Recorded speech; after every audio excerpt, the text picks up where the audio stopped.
everybody. I'm Danny Strzok. I'm our Coaches Association president. Somehow I got roped into doing this a second time. I never, ever thought people would say I had so many things in common with Bob Harmon, but doing this a second time puts us right there. So thank you, Bob, for getting me to do this crazy thing twice. I think me, Dave Cloud, Bob. Who's the third person that did this twice? And Tom Miller. Thank you, guys. Thank you for coming to honor everybody that's being inducted today. Wrestling people, if you don't know them, can be a little bit crazy, so it's awesome to see them all in ties and suits today, because normally we're saying, hey, can you dress up a little more? Robert Falcons is asking me to talk to people about their dress codes, and everybody looks fantastic today. My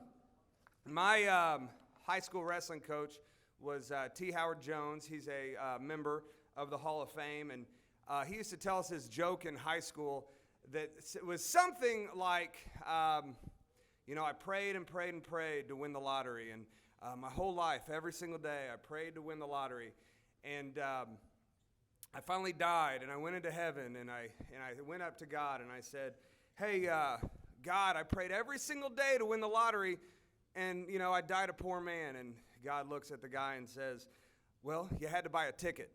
And I've always kind of liked that and used it with my kids for many different things. But all the guys in the crowd, gals, families being inducted today, over the years, you won the lottery for a lot of kids, and every single day you bought a ticket. And I just want to applaud every single person in the stands that makes that life worthwhile, that when they're talking to God on that last day, or on their first day, right? On their first day, God's going to look at them and say, hey, every single day you bought a ticket. So with that, on my religious joke, I would like to get a little more serious on that and bring up former President Barry Humble to do our prayer.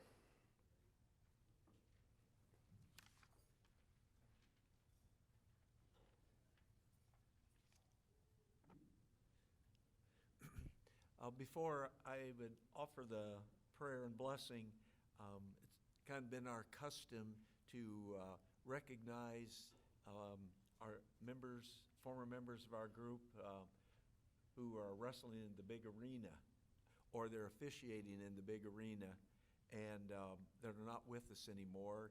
And as I begin, we have unfortunately a new person to add to the list. We received word this morning that Dave Nicholson's wife, Jennifer, passed. And so as I read these names, I hope that you will have a fond memory. But I also want to encourage you that there may be some names of your local community that have been involved in the sport, parents, former wrestlers.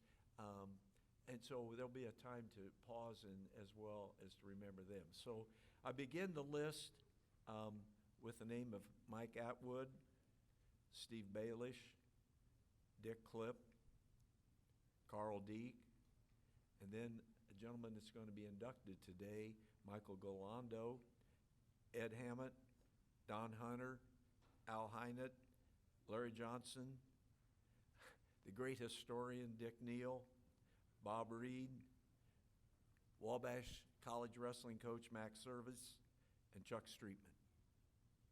And now we would also remember Jennifer. Let's pause for a moment of remembrance, and then I'll have a prayer.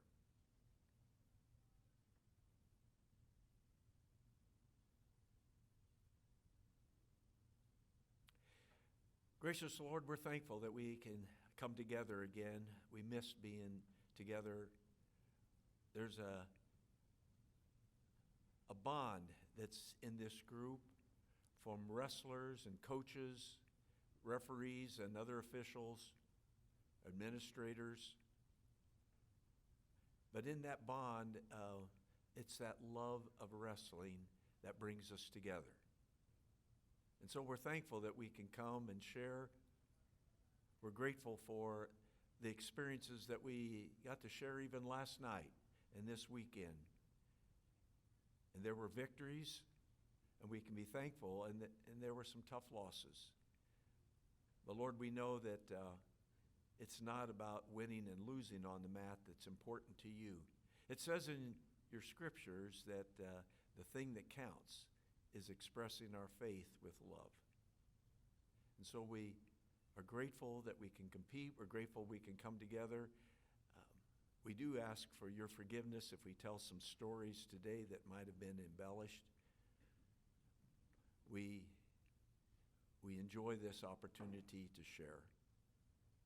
We thank you for those who are going to be inducted, for their years of service. It's remarkable.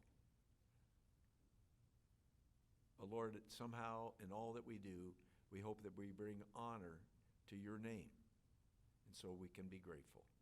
Now we ask a blessing upon this food and safe travels throughout the rest of this day, and for all those requests, we give you the praise and ask your blessing. Amen. Thank you, Barry. Just to give you a little idea of what's going on today, it can be a little bit lengthy as we have some special people that we're going to honor that have special people here to hear about their life today. So we don't ever really cut off the speeches about these people. So just bear with us as that goes, because it's a lifetime of work that their family gets to listen to. So after we eat and we see those things slow down, and you see Mr. Scott Schwartz come up here in a little while to start the actual award ceremonies, kind of move back to your seats and things like that. And I do want to thank everyone for coming. As far as myself goes, wrestling coaches in general in any sport, don't get much time outside of the gym to be with family and friends. And so for me, my best friends and my heroes are probably all in this room today. So thank you for being here to support a loved one that you're here with. And because those people, you know, a long time ago, 20 years ago, I was sitting here wondering, you know, I don't have kids yet. I'm wondering who's going to be standing here or who's going to be in the crowd. So I just know, for me personally, the people that are here to support means the world to me. So take the time today to hug those at your table, because, you know, it's a lifetime of work they put in. And at this time, our head table is going to move up, and then I believe the event center will be releasing people from table 1 on. So please go see somebody you haven't seen for a while and share some food with them. Thank you. All right, if we could get everybody to get seated, we'll get started here in just a minute, please.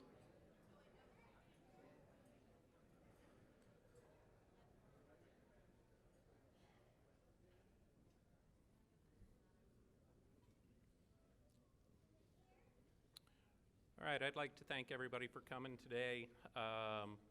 When the inductees and honorees are asked to come up front, if they would come over here to my left, I guess you're right, and we'll make the presentations, but if everybody would kind of stand over here when you guys are called up. A few things as we get started. I would like to introduce Mr. Robert Falcons, the IHSAA Assistant Commissioner in charge of wrestling. Mr. Falcons.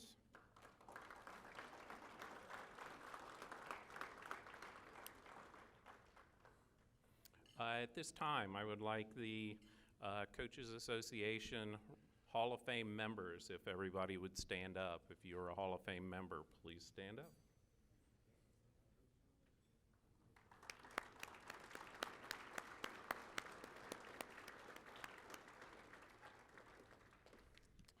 And then I'd personally like to thank all of the Hall of Fame selection committee for everybody pitching in, everybody taking part. We couldn't do it without them. Everybody that's going to be coming up, I greatly appreciate everything that they do. At this time, we're going to recognize 25 and 50-year anniversary state champions. I'm going to kind of do, since I didn't do it last year, we've got 2 and 2. So in 1971, Bloomington won the state championship. They had 54 points. Penn had 22, and Indianapolis North Central had 21. At this time, I would like one of the state champions from 1971 to come forward, please. Mr. John Gillespie from Bloomington, 145-pound state champ.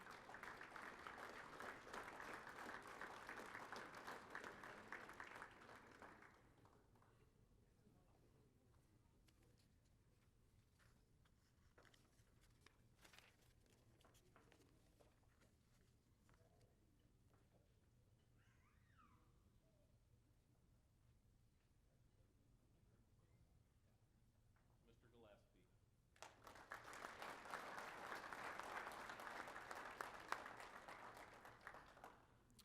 In 1972, Bloomington, 33 and a half. Beech Grove, 33. Warren Central finished in third with 24 and a half points. From that year, I'd like a couple gentlemen to come up, please.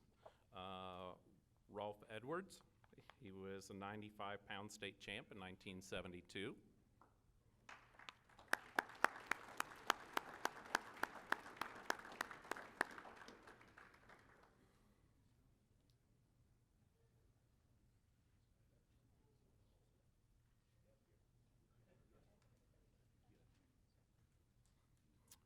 Also, from Beech Grove, Gary Pearson, 119-pound state champion.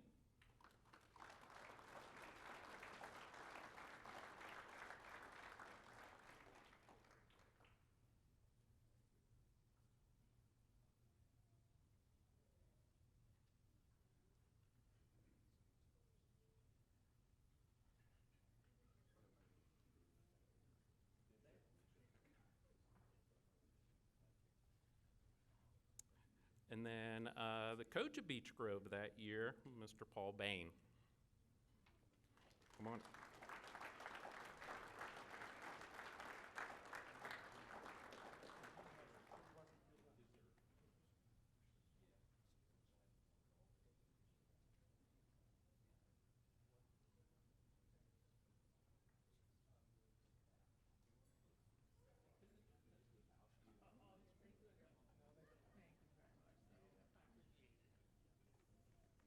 All right, the Beech Grove guys.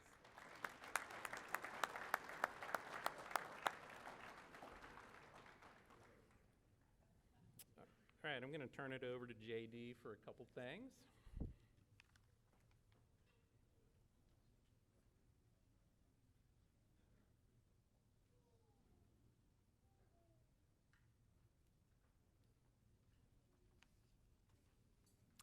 I also want to thank Scott for putting all this together. He's just done a fantastic job the last umpteen years.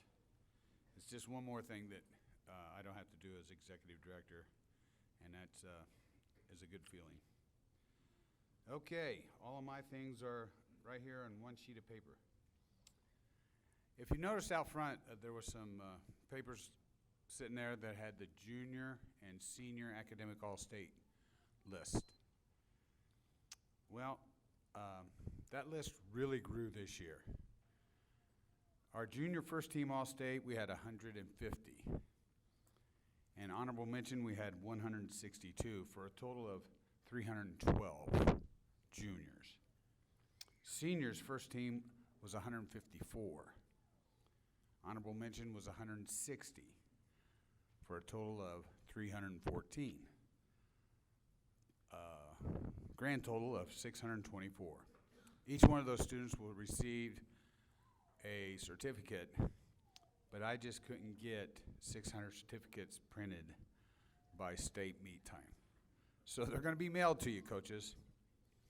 First team GPA is a 3.75 GPA or higher. We had, in the juniors, we had one that had a GPA of 5.12, and we had 69 wrestlers with a 4.0 or higher. And then honorable mention GPA is 3.25 to 3.74, and the seniors had one 5.1 GPA and 67 4.0s. So a third of each one of those categories were above 4.0s. Okay, so, and all the athletes, all the coaches were told the certificates would be mailed. Okay, to recognize the state champs. If any of you are here, please stand up. I doubt if you are, though. You're probably all home doing the things you need to do on Sunday. At 106 was Jack Hockaday from Brownsburg. 113 was Ashton Jackson from LaPorte. 120 was Kyrell Lavelle from Warren Central. 126 was Logan Frazier from Crown Point. 132 was Zeke Seltzer from Cathedral. 138 was Jesse Mendez from Crown Point. 145 was Hayden Watson from Center Grove. 152 was Sammy Goen from Crown Point. 160 was Jay Conaway from Floyd Central. 170 Brody Ballman from Evansville Mater Dei. 182 Drake Buchanan from Center Grove. 195 Gabe Sollers from Evansville Mater Dei. 220 was Christian Carroll from New Prairie.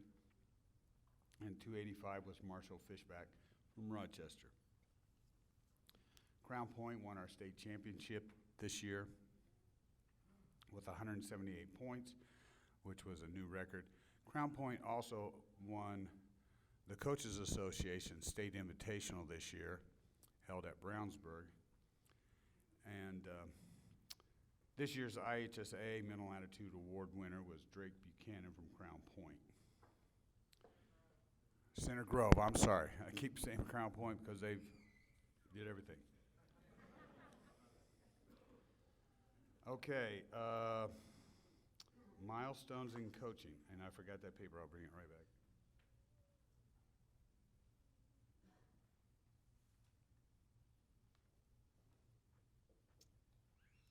Milestones in coaching this year, we had 12 coaches turn in a milestone.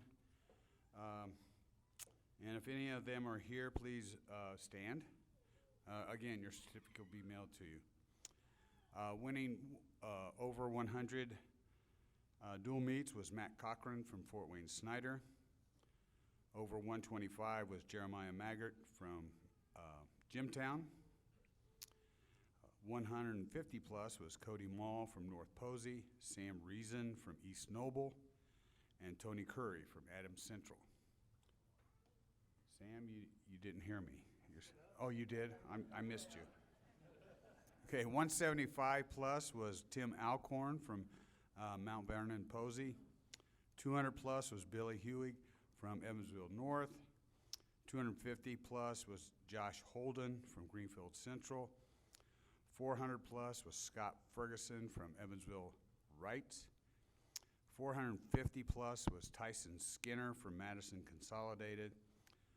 525 plus was Danny Strzok from Jeffersonville.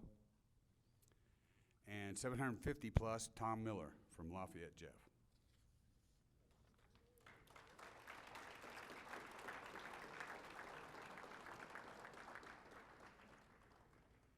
We do have two plaques that we present what is called the Mumbi Award to a wrestler, individual wrestler who is selected by a committee that we have.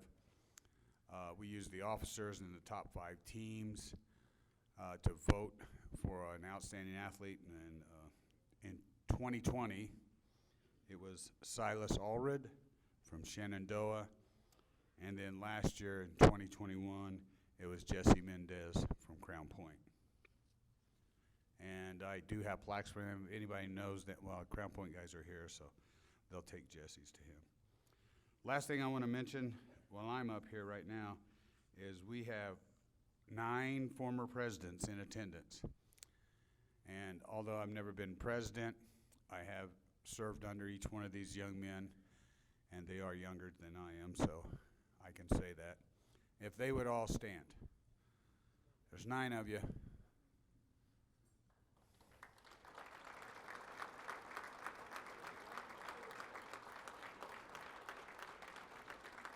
Thank you. And I'm going to turn this back over to Scott. All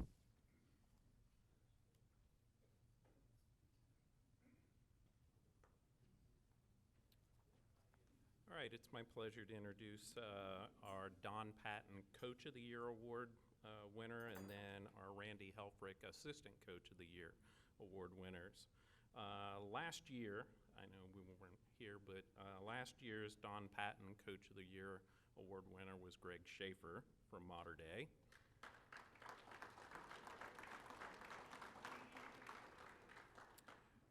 And then this year, also state champion coach, Brandon Lorick, if you would please come up.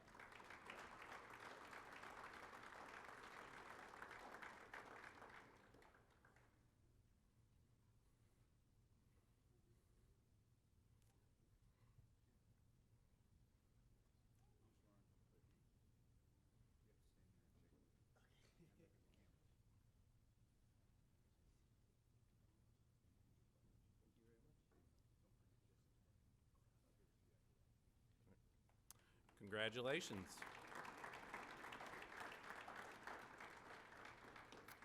If I could please, Randy Helfrich, if he would come up, help us present these. Our Randy Helfrich Assistant Coach of the Year Award winners. Last year from Peru, Indiana, was Derek Fuller. This year, Nick Stewart, but he and his wife had a baby last night, so Nick's not here. But I'd like Coach Meyer to come up. He's going to accept on his behalf from Jeffersonville High School.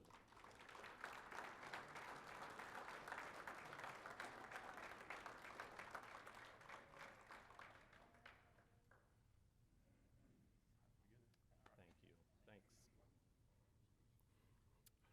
All right, we're going to start off by honoring a couple people, and then we'll get into the rest of the ceremony here. I think JD's up with the Media Award.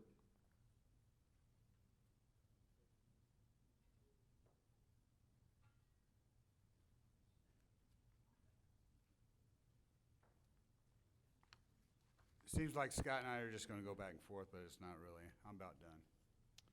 So if Jared Mcmurray would please come forward.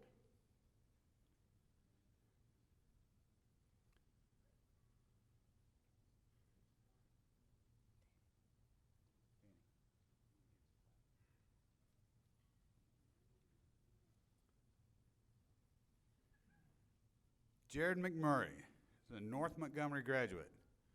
Yes, I taught at North Montgomery while Jared was there, and he was a great kid. I tried to get him to wrestle. He wrestled middle school, but he didn't come to high school. He wanted to do other things, and that was okay. That was okay because he did very well in those things. While at North, he ran cross country and track and field. From North, he went to IUPUI and got a degree in sports journalism, and it really paid off. His wife, Chase, is here with him, and they have one daughter, Quinn, which was born in August of 21. Now, he puts down here his wrestling background, and it is a good background. It says, my dad, Jeff, and Uncle Joe Mcmurray both wrestled at North Montgomery in the 1980s. I was an assistant coach during then, while they were there. And then he says, my dad ran the Normanco Wrestling Club with North Montgomery. The Normanco stands for North Montgomery County. For 10 years, from 202 to 211. He said, I wrestled both in Normanco Club and the middle school in 3 years. Now, this is what I'd like for you to say. As a sports editor of the Journal Review, it's a goal to treat all sports equal. Basketball will always be king in Indiana, but I believe that every athlete in every sport deserves the same attention. In Montgomery County, I've been blessed with great wrestling coaches to cover, like Jamie Welliver of Southmont, Chris Irvin of Crawfordsville, Murray Swain of North Montgomery, and before my time, J.D. Mensch and John Welliver at North Montgomery and Dan Welliver at Crawfordsville. It's coaches like them that make the sports writers easier to do and allows us to give the wrestlers credit they deserve. My time spent in Crawfordsville at North Montgomery and Southmont wrestling rooms will always be a highlight of my career. In 2019, North Montgomery sent a record of 4 wrestlers to the state finals, including a pair of podium finishes. Overall, Montgomery County has been well represented in the state finals over the last decade. I truly believe that the state wrestling series is allowing schools of all sizes to compete for state championships as well. I did not wrestle in high school, but I've been around the sport my entire life. Some riders will choose football, basketball, and baseball, and they can have them because I've always chose wrestling. I am truly humbled by this award, and I am grateful. Jerry Mcmurray, Media Award.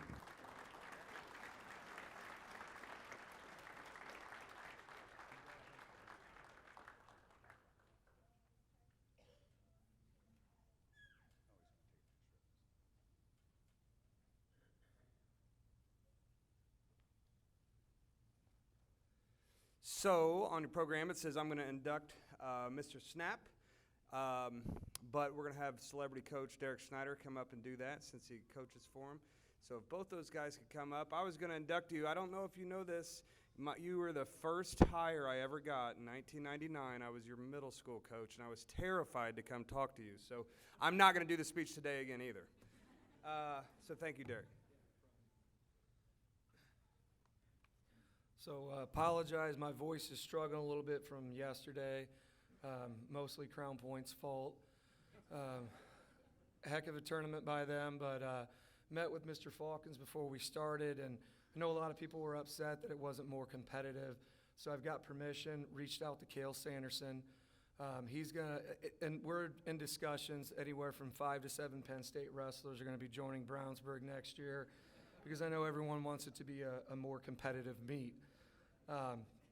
Congratulations, that was a really impressive performance. So here to talk about my superintendent, a little over a decade ago, I mean, the story, and I'll try not to take too long, it's pretty crazy, but found myself looking for a job, and I ended up staying at my best friend's house, who we roomed together for 4 years in college. He was the best man in my wedding. Stayed the night at his house because he lived in central Indiana. And I just said, hey, I've got an interview in Tennessee. I've talked to them for weeks. I said, I've all but got the job, and I just wanted to break up the drive. So I'm driving to Tennessee the next morning, and my phone rings. And when you're looking for a job, it doesn't matter what it says, telemarketer, no, you answer the phone. So I answer the phone, and I'm talking to this guy, and he says he's the superintendent for Brownsburg High School. I had just stayed at Brownsburg High School right down the street the night before. My best friend, Aaron Housen, lives off of Hockaday. It's like 2 minutes from the high school.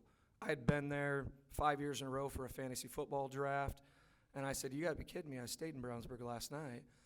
And he said, well, when can you get back here? I said, on the way to an interview, but I said, I'm sure my buddy will let me stay at his house again.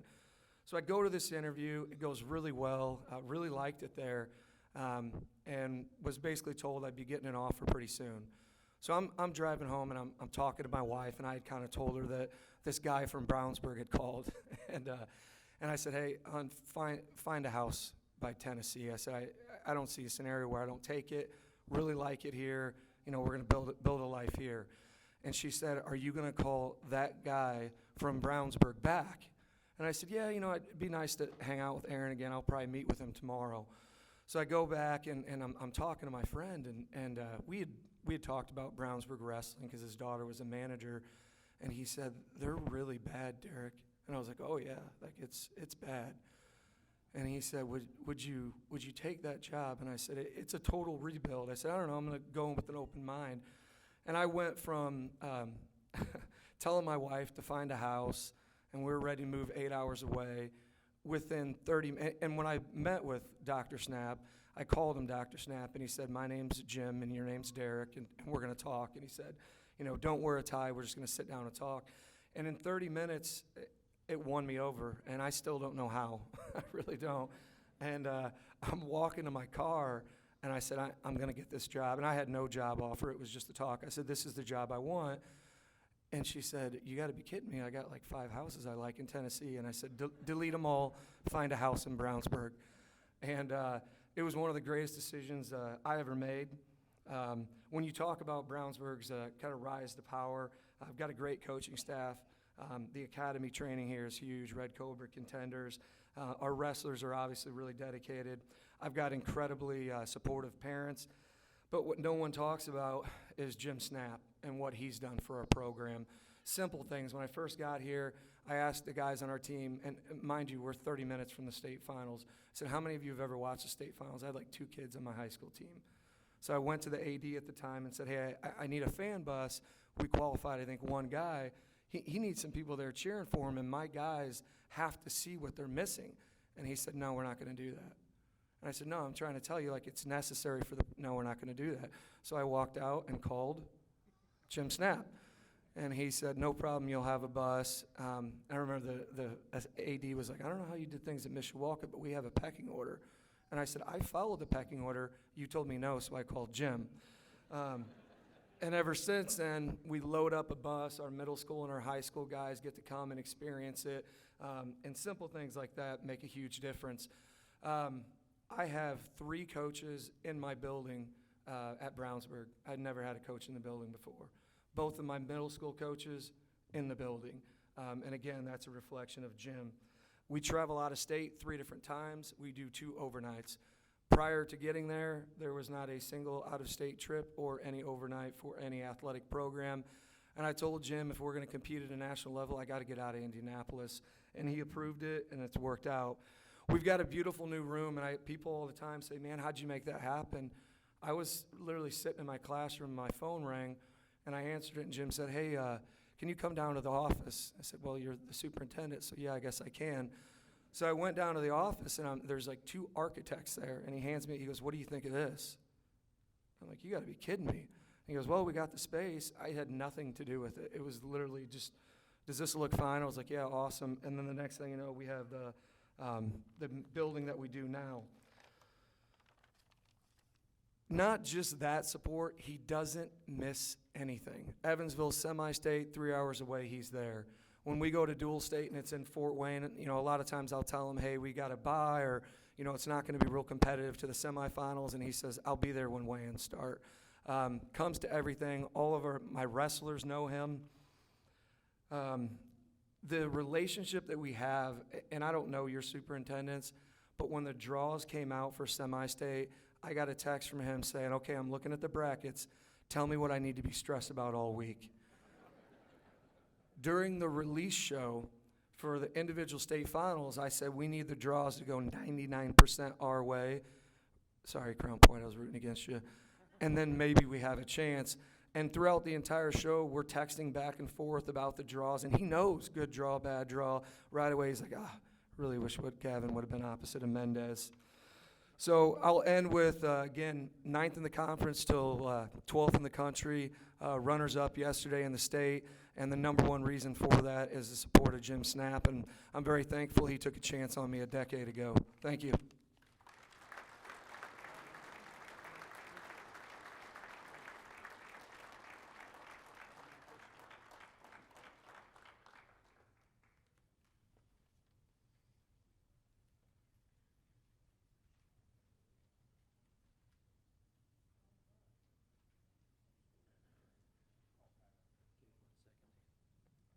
I'd like to call Pat Culp up.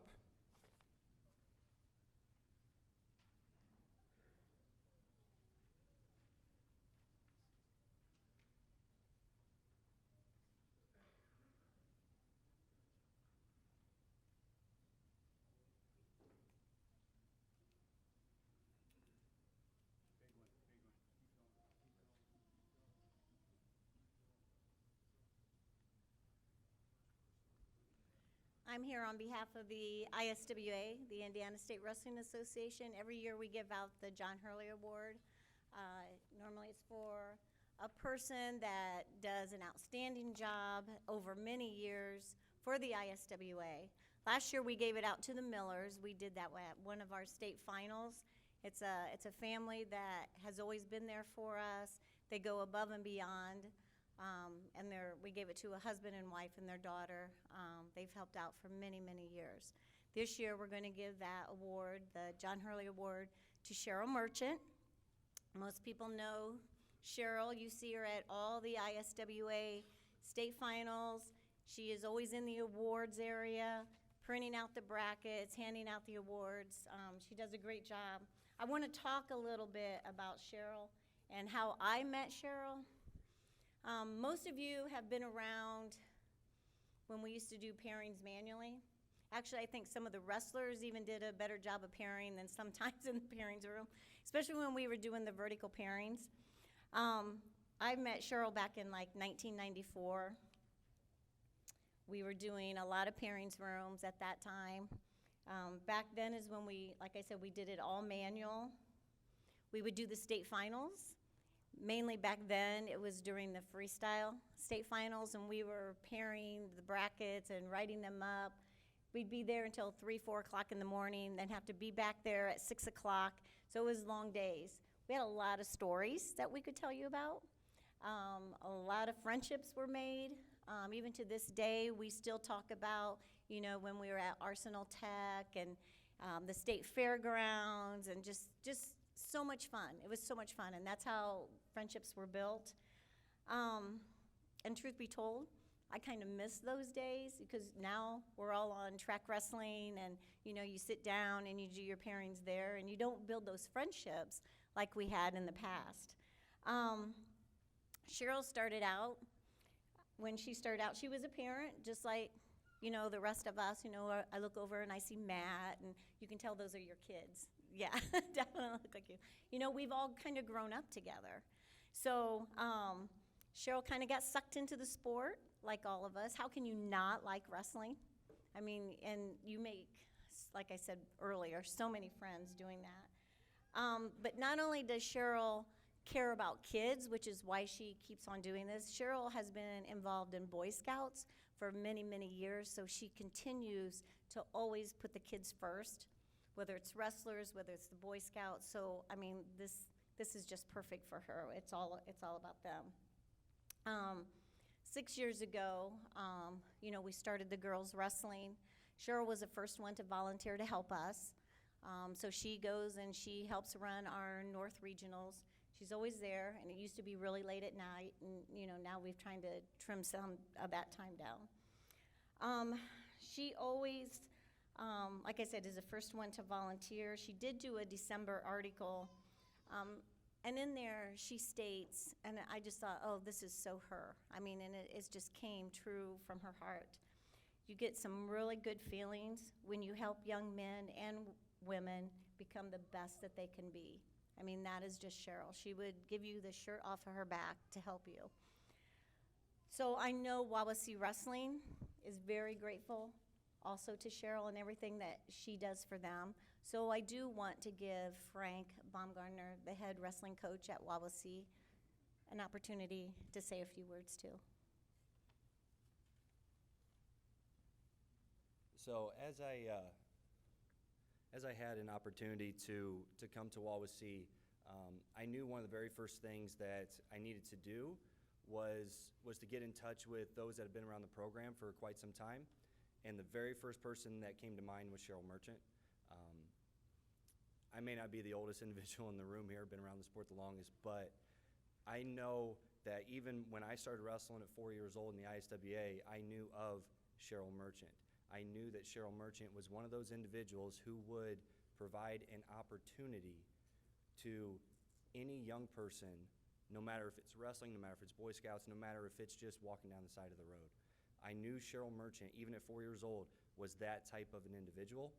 So when it came time to get involved in a program like Wawasee, I knew that I needed to make contact with her.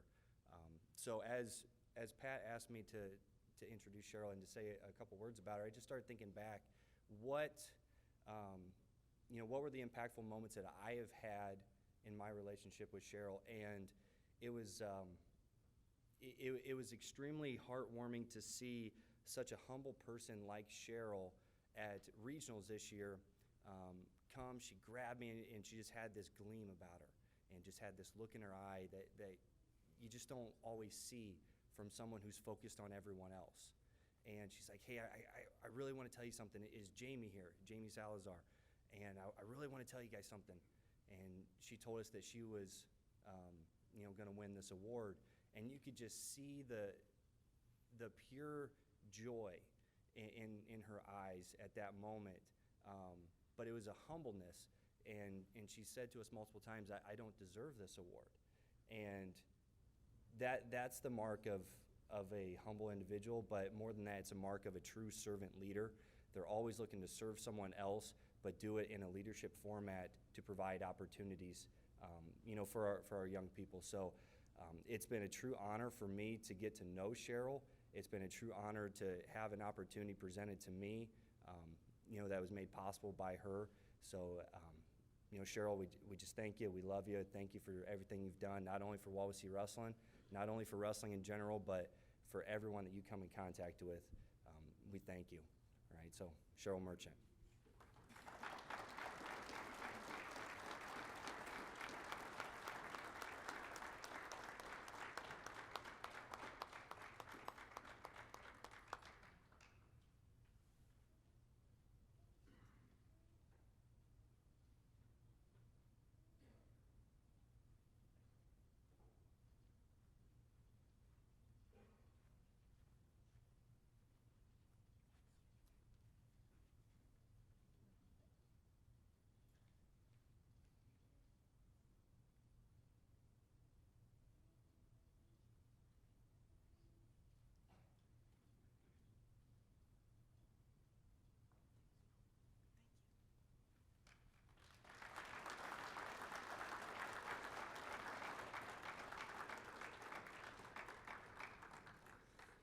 Well, at this point, those were the kind of the awards we give each year. At this point, now we're starting the actual Hall of Fame inductions.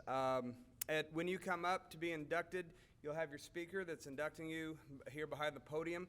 If the person being inducted would come up at the time that the speaker is called, that'd be fantastic. And if they have any family members, wife, mother, father, kids, please stand here to the left so we can fit you in the camera, and we kind of keep everything organized. I want to, again, thank everybody for coming. We got a pretty awesome group coming up. I feel like when I look down at the list of people on here, there's some of my very best friends or people that I look up to, even if they don't know it. And it's usually for something off the mat, like how good Matt Coffin is at dice. It's absolutely amazing if you've ever played him in it. He has his own rules. And it's pretty impressive. But, and people like Bill Flatt, I can remember almost 20 years ago sitting in Kyle Fallour's apartment when we were talking to people, trying to get some kids recruited. And it just a long history of people. But I think one of the best compliments, and I want to give it to Scott Schwartz, who plans all of this pretty much by himself. We pretend to help him, but he's actually the absolute rock of this all. My principal said to me when she came in, and a long time, very good basketball player, she was like, the food at this is amazing compared to basketball. And I was like, oh, is it? And she goes, it must be because you guys don't eat all year. And so I want to thank Scott for making sure that happens to all of us.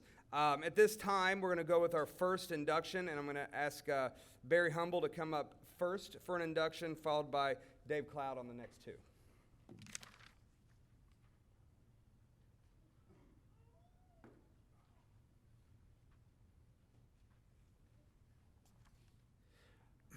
I have the honor and privilege for the induction of the family, and this is a large family, and you're going to see that in a moment.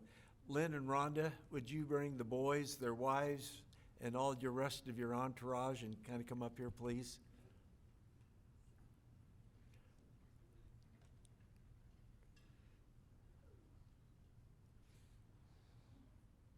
There would be some others coming along, but two of the brothers, their wives just had babies.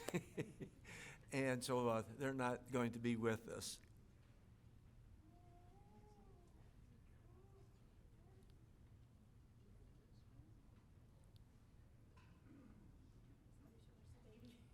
Oh, we're going to have a baby. I love it.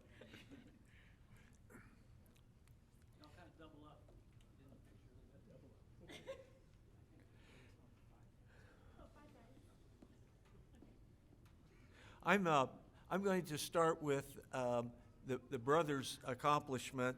The Fichter boys wrestled at Southern Wells High School. That may not ring such a big bell with you, but they compete in the same conference with Adams Central, Bluffton, Jay County, South Adams. They also add those schools compete in the same sectional with adding Belmont and they go to the same regional that added Yorktown, Delta. You follow where I'm going with this picture? They competed in some very tough competition, and together the brothers hold the state record for the most wins with 656 wins. And that was over about a 20-year period.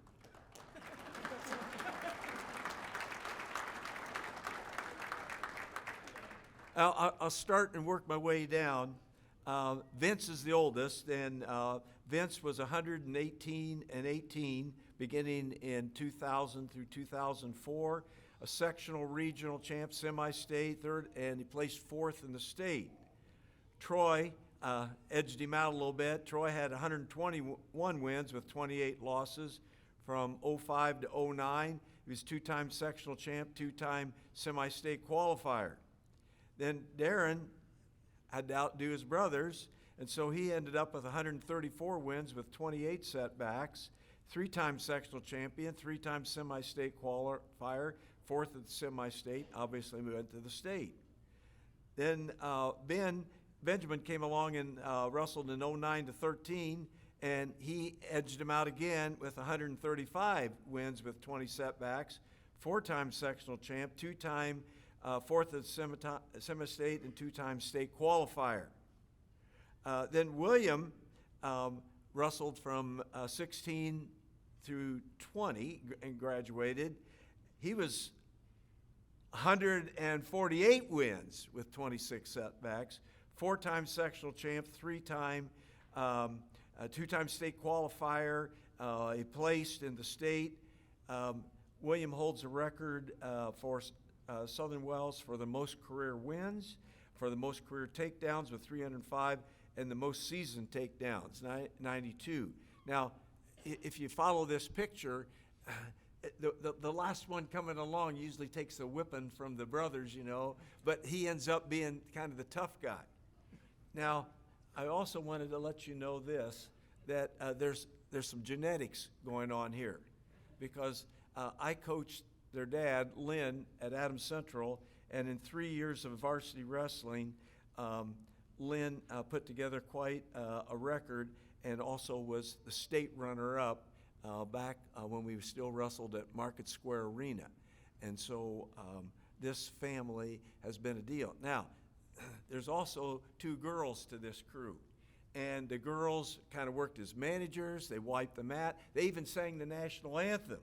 So this is truly, truly a family affair. And if these brothers just didn't get enough time with being together in school, they have put an ag business together, and it's called Fichter Brothers Ag, and they serve customers all around our area in the agricultural industry.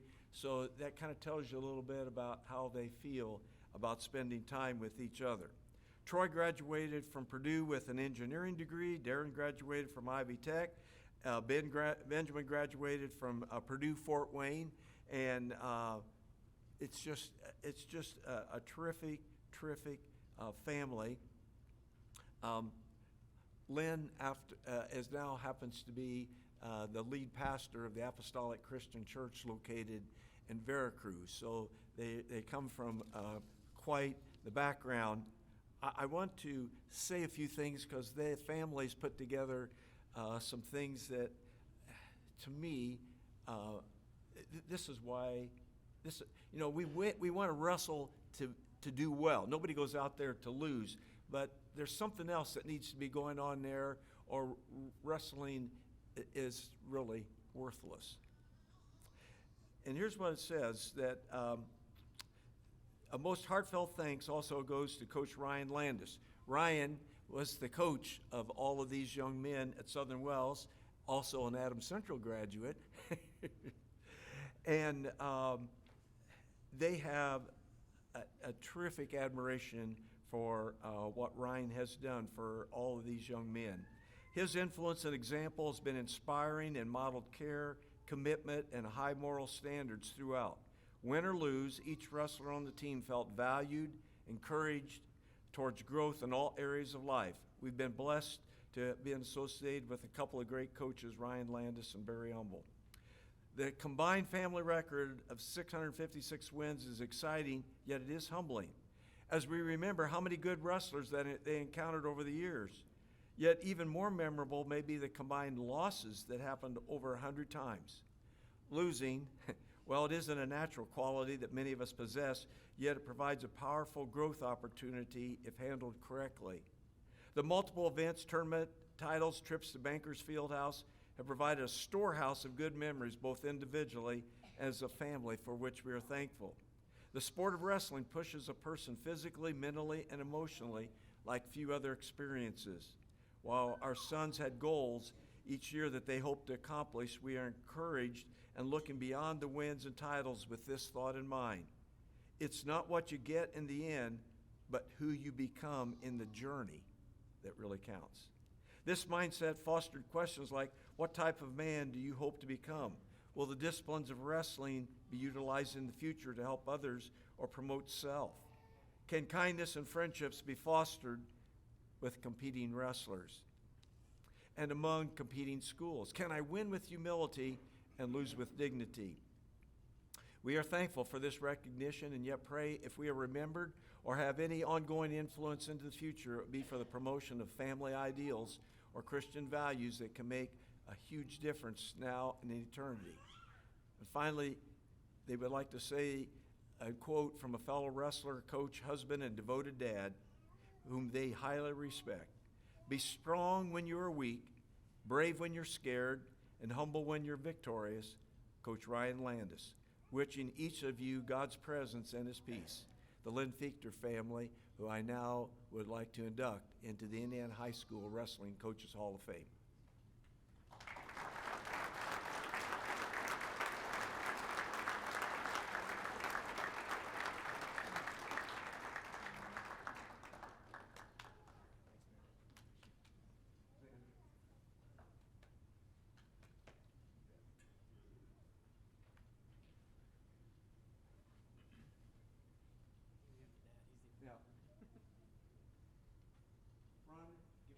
Lynn, if it weren't for you, these guys would not be here. Thank you so much. Thank you.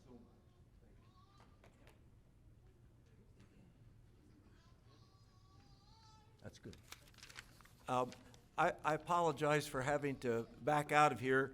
I have to get to Fort Wayne to catch a plane to Florida. Do you feel my pain?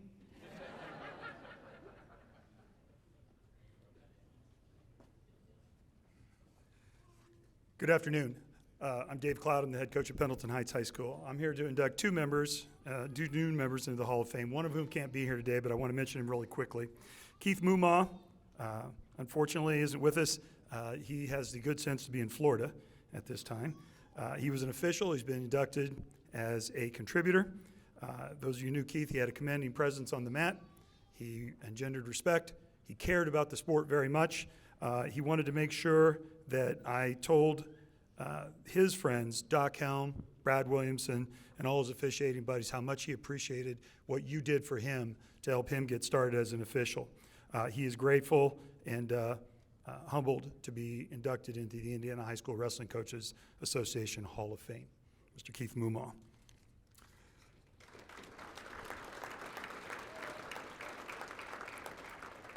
Would George Martin and his daughter Sierra please come up?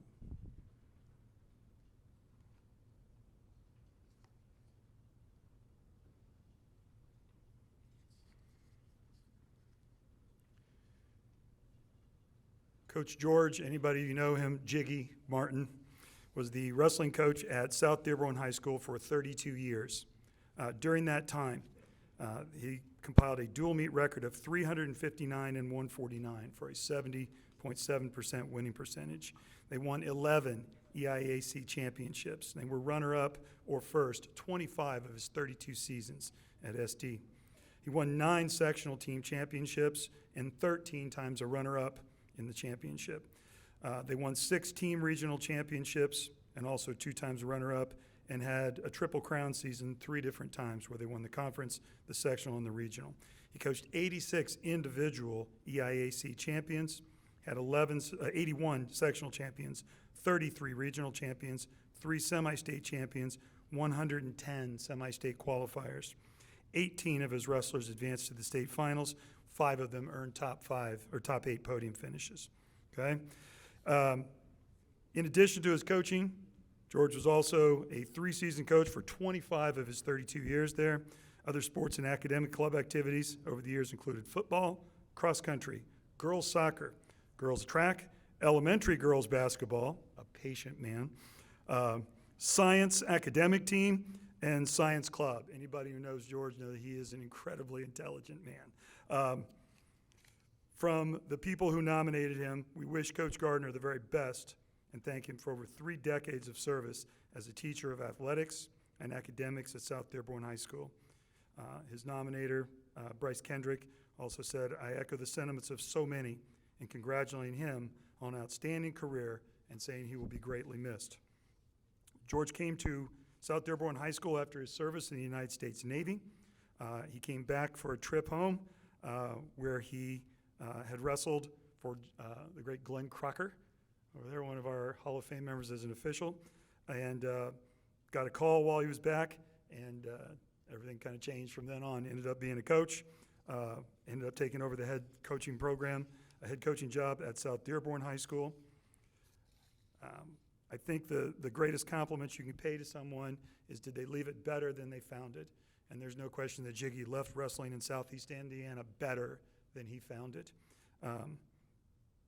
A philosopher, I don't know who, a wise man, but his name escapes me, once said that really what it's all about is Leo, love each other. I think everybody knows who that is.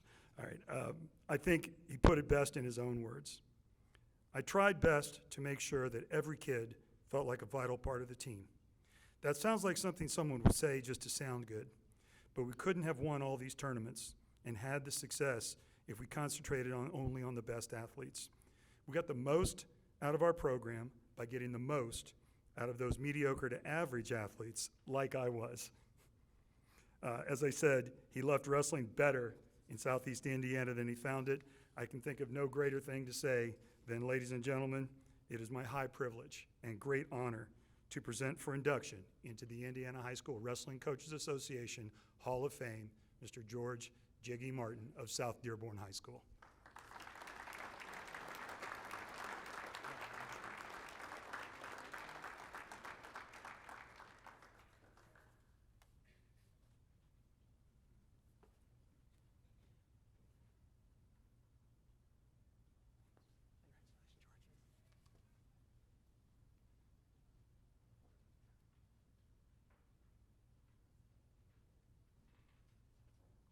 Congratulations, Jig. Thanks. James Brim is not here today. James is working in the Middle East, so he was a little busy. But I wanted to go through a few things on James. It's James Brim II. He's in Bahrain in the Middle East. He was a 1996 graduate of Evansville Central High School. A few things: high school athletic accomplishments, varsity football for 3 years, all conference football in 1995, varsity wrestling all 4 years, student council president in 1995 and 1996. He went on to Michigan State University, where he has a Bachelor's of Art in Supply Chain Management. He went to Oxford University in 2007 and graduated with a Master's of Business Administration, and then went to Harvard University, where he has a Business School Advanced Management degree. College athletic accomplishments: he had wrestling for 3 years at Michigan State University. Occupation, it's above me. Intelligence and business development for Shell Oil Company from 2000 to 2010, CEO advisor of the Saudi International Petrochemical Company from 2010 to the present, the first African-American CEO, executive advisor in the petrochemical sector in the Middle East, and board member of the Valencia Condo Association in Houston, Texas. It is my honor, I know he's not here, but to induct James Brim II into the Indiana Wrestling Hall of Fame.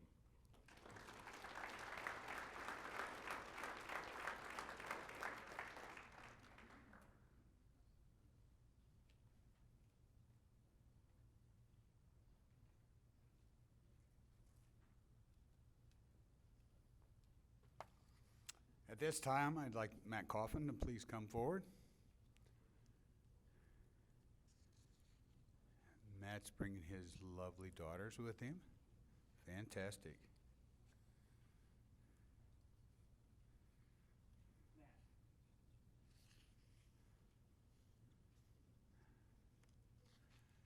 Matt and his lovely wife Audrey live in Evansville, and he have 3 lovely daughters, Ava, Abigail, and Lucy. I believe this is Ava and Abigail up here with you. And the other one's over there. She's been talking the whole time. That's a sign of intelligence.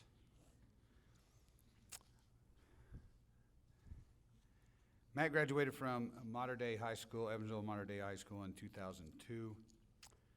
His list of accomplishments are very lengthy and high. He was a 4-time sectional, regional, and semi-state champ.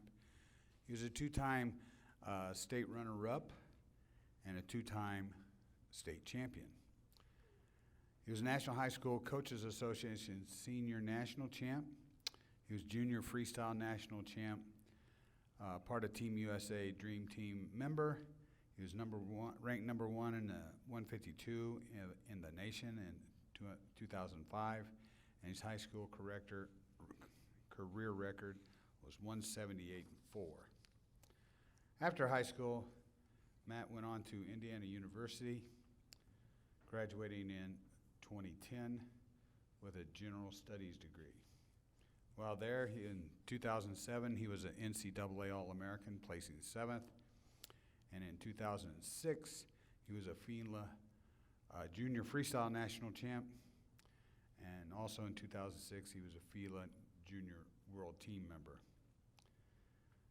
After college, of course, he went into coaching. So he coached at Evansville Memorial in 11 and 12, at Gibson Southern in 20 and 13 and 14, and then he and one of his best friends, Blake Maurer, they started the Coffin Maurer Wrestling Club, which he continues to do today. Okay, I've known Matt ever since he was a schoolboy or 14 years old. Took him to a trip in Schoolboy Nationals out in Iowa. And my little story is we thought Matt was done wrestling for the day on the first day, second day, but he wasn't. He wasn't done that session. We had to run. He had gone to the hotel. We had to run down to the hotel, get him, and run him back there. He runs out there just sprinting and wet because it's in the summer, and goes out and beats the kid and went on to win the title that year. His former high school coach, Mike Gable, gave me a little short story that I'd like to read to you. Actually, refer it to you. As a freshman in high school, Matt was second in the state. As a sophomore in high school, Matt was second in the state. And Coach Gable said that after that second time being second, Matt just kind of broke down and said, I'm never, ever going to win the state. And, of course, the next 2 years he did and did not lose a match in accomplishing that.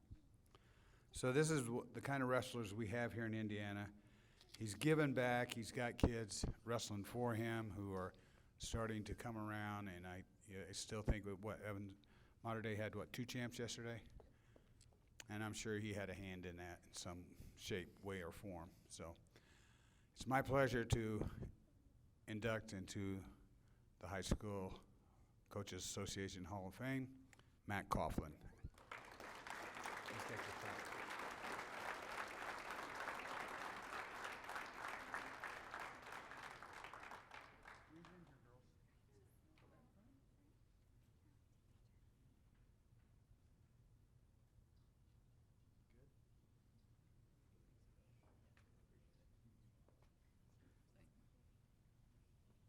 Now I'd like to have Henry Wilke come forward.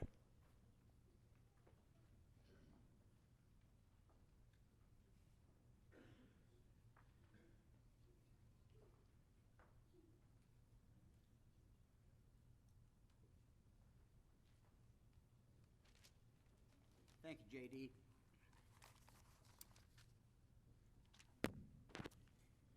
I put these cheaters on. I should have had them on last night. Some of the coaches were saying. I would like to introduce Mr. Brad Harper and his family. Would they come up, please?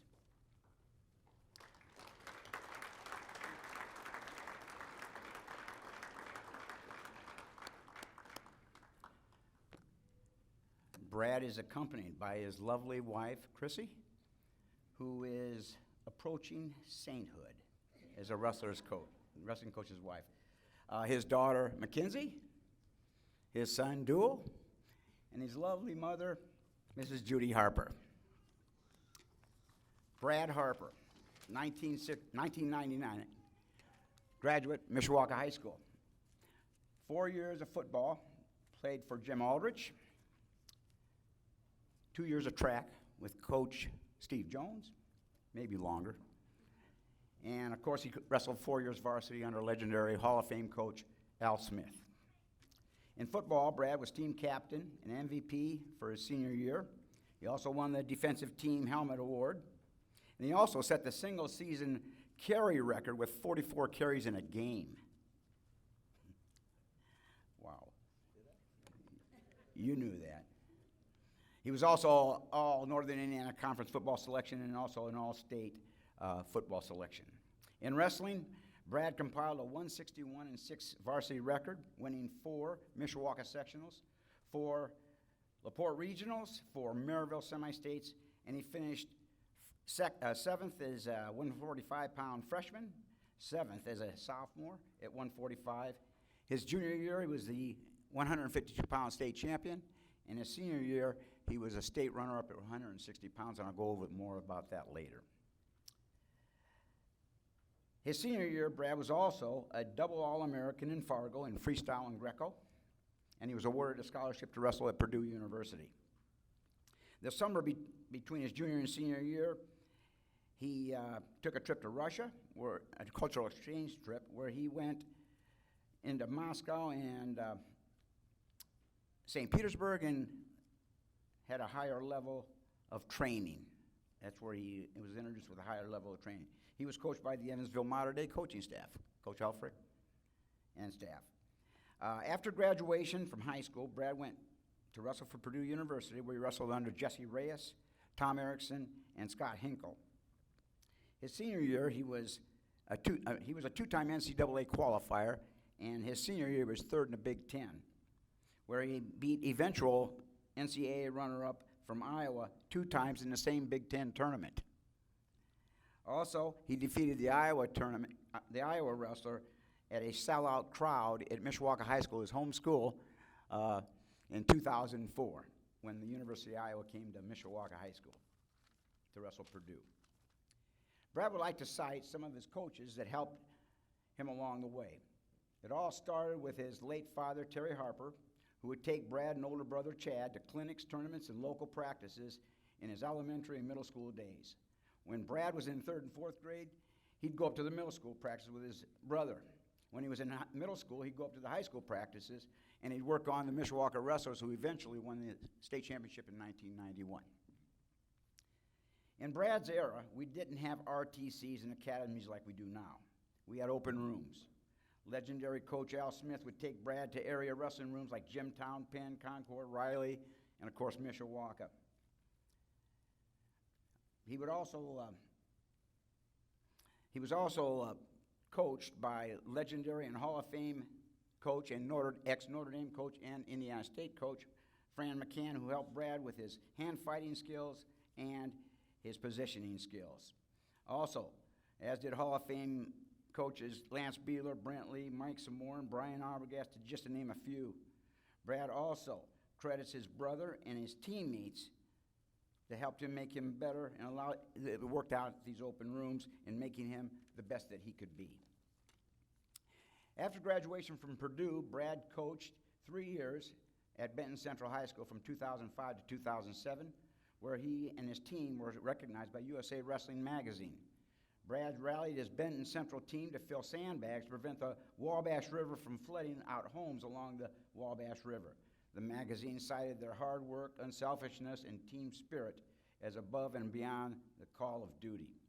From 2007 to the present, Brad is the Penn High School head wrestling coach, where he coached numerous all-state wrestlers. In 2015, his team won the IHSAA state championship. In 2016, Brad started the girls wrestling team at Penn, where they have won 5 of the 6 IHSWCA girls state team titles. He currently has a roster of 30 girls on it. When I think of Brad Harper, I think of the ultimate competitor, one who will face any challenge. In the fall of 1998, Brad's senior year, in the late October, Mishawaka played Elkhart Central in the first game of the sectionals. And Brad had a severe forearm injury. And Brad decided during the game that he'd fight through the pain, and he did. The next morning he woke up, Brad could not move his arm, and informed his parents that he needed to see a doctor. X-rays revealed that Brad had a serious break in the forearm that would require 7 screws and a plate.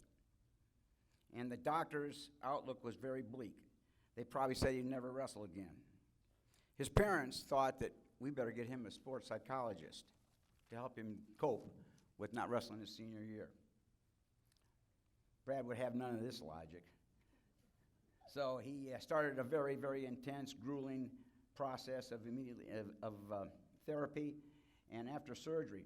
Back in those days, we started wrestling November 1st, and this was the last game of his sectional, so wrestling practice was after that game. In December of that year, we wrestled in Penn and Mishawaka, both went to the prestigious Chris Trykoff tournament. I remember seeing Brad in the weigh-in room, which was the old training room, with his arm dipped in a whirlpool therapy and squeezing a rubber ball. He was a man on a mission.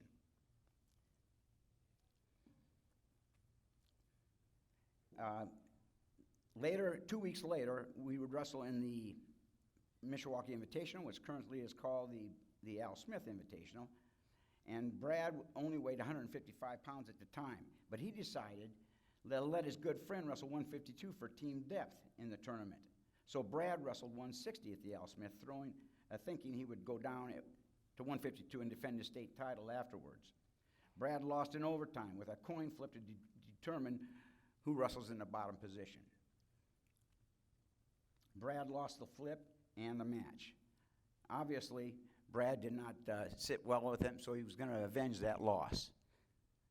And the same thing took place in the state championship that year, his senior year. He lost the flip, went down, and he lost the match.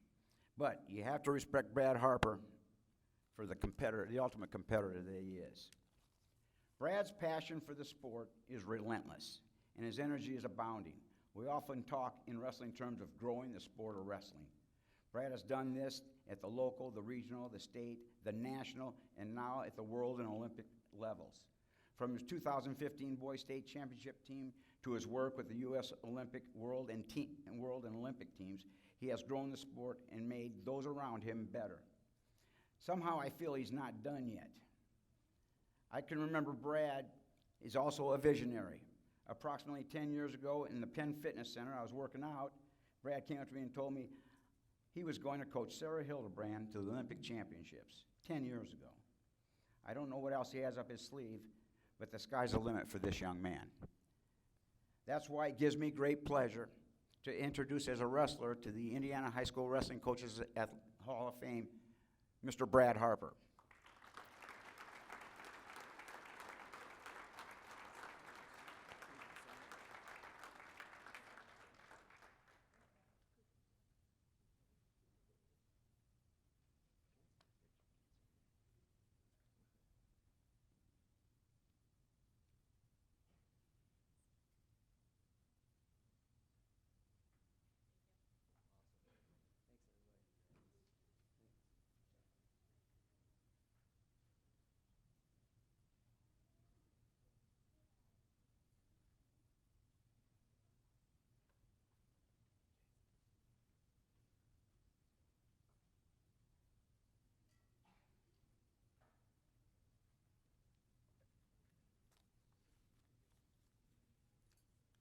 All right, next up we have Sean Mcmurray.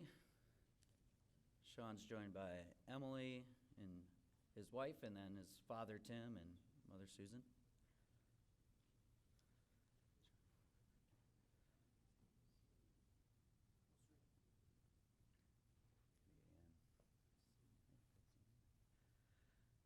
I'd like to say I have the pleasure to induct Sean into the Hall of Fame, but most of my experiences with Sean have been pretty displeasurable for me.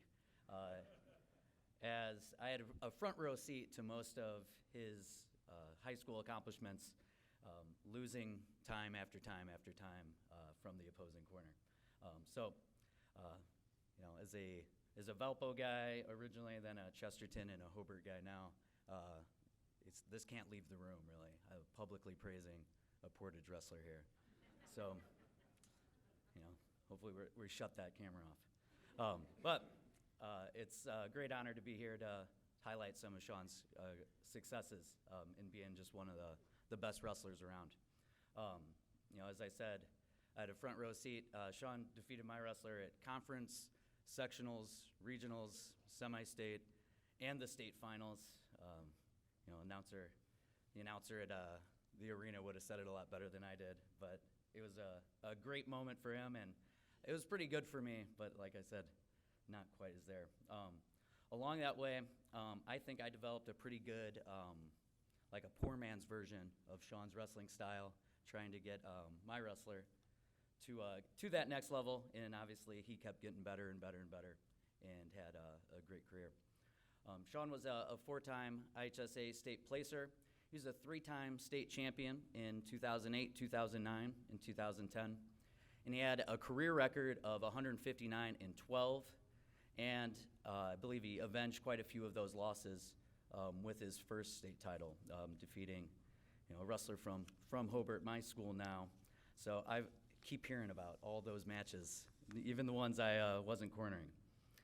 He's a graduate of IKORCC Millwright Trade School and a graduate of Applied Sciences and currently a journeyman millwright at NWI Steel Mills. And one thing I'd definitely like to say about Sean is that even in the region where I think we all think we're the toughest guy in the room, just person to person, when Sean was at the regional, we kind of were like, we better cut the act right now as he's here, because when he's here, we kind of know that he's one of the toughest of all time, because he beat some of the toughest guys in the region to do that. And in Sean's own words, he said, "I would like to thank Fred Joseph and Pet Wilkins. Without these two leaders, I wouldn't have found success on the wrestling map. I'd also like to thank my parents. Thank you for your sacrifices. Thank you for the rides to wrestling rooms, tournaments, and allowing me to pursue my dream of becoming a state champion. You helped me become successful on and off the wrestling map." At this time, we induct Sean Mcmurray to the Hall of Fame. Congratulations.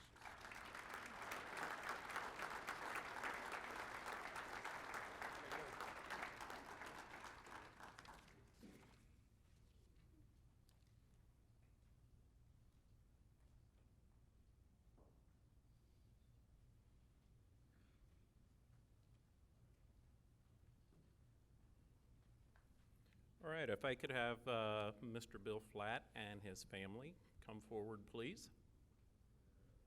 Oh.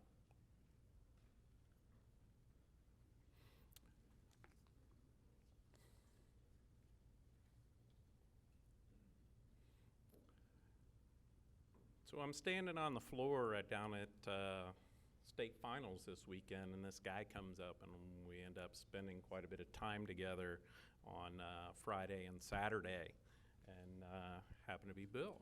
And one of his wrestlers, Brandon Sanford, I coach, or help coach, I should say, down at East Central in the opposite corner of the state. And got a little email from this strange, I had no idea. So anyway, Brandon ended up joining our staff, and Brandon's been fantastic, and I can understand why after just spending a few minutes with Bill the last couple days. But William Bill Flatt family, his wife Dawn, son Joe, daughters Angela and Katie. 1979 graduate of Mishawaka High School. His high school athletic accomplishments: varsity wrestler for 3 years, varsity record 49-3, two-time sectional champion, regional champion, conference first team. Additional high school activities: National Freestyle Qualifier in 1978 and 1979, National Greco Qualifier in 1979. Bill went on to Concordia University in Chicago. He graduated in 1985 with a bachelor's in elementary education. Some of his college athletic accomplishments: 4-year varsity wrestler, 3-year team captain. His college record was 84-48. He was a one-time NAIA national qualifier and two-time NCAA Division III regional runner-up. Coaching career: in 1986, assistant wrestling coach, Concordia University. Then in 1998, volunteer assistant. Am I right, or did I jump there? Okay. Mishawaka High School. And then from 1999 until the present, head wrestling coach at South Bend Riley, where he has a record of 225 and 175. During that time, Bill was the Conference Coach of the Year in 2007 and 2015. It is my honor to introduce to you our newest member to the Indiana Wrestling Coaches Hall of Fame, Mr. Bill Flatt.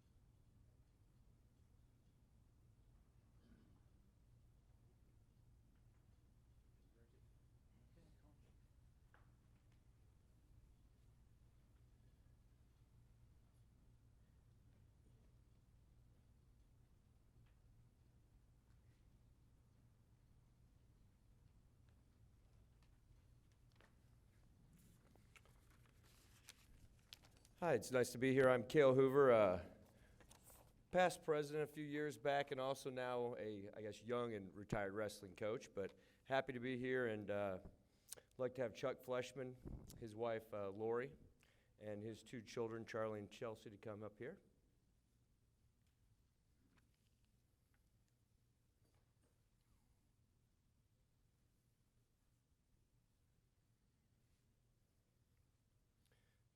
Chuck wanted to make sure that he thanked his wife and his father, who's in the audience, for their support and understanding through the many years of coaching and the commitment that it takes to coach this sport.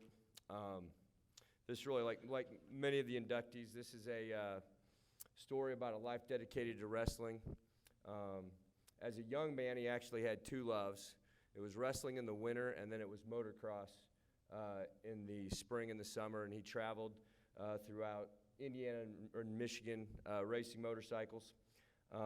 As he grew older, the time spent on the motorcycle, that had to shrink, and he spent a lot more time out in the woods hunting and on the lakes fishing. And as I was thinking about our many experiences together, I remember the one time that I've been ice fishing. Do you remember the ice fishing?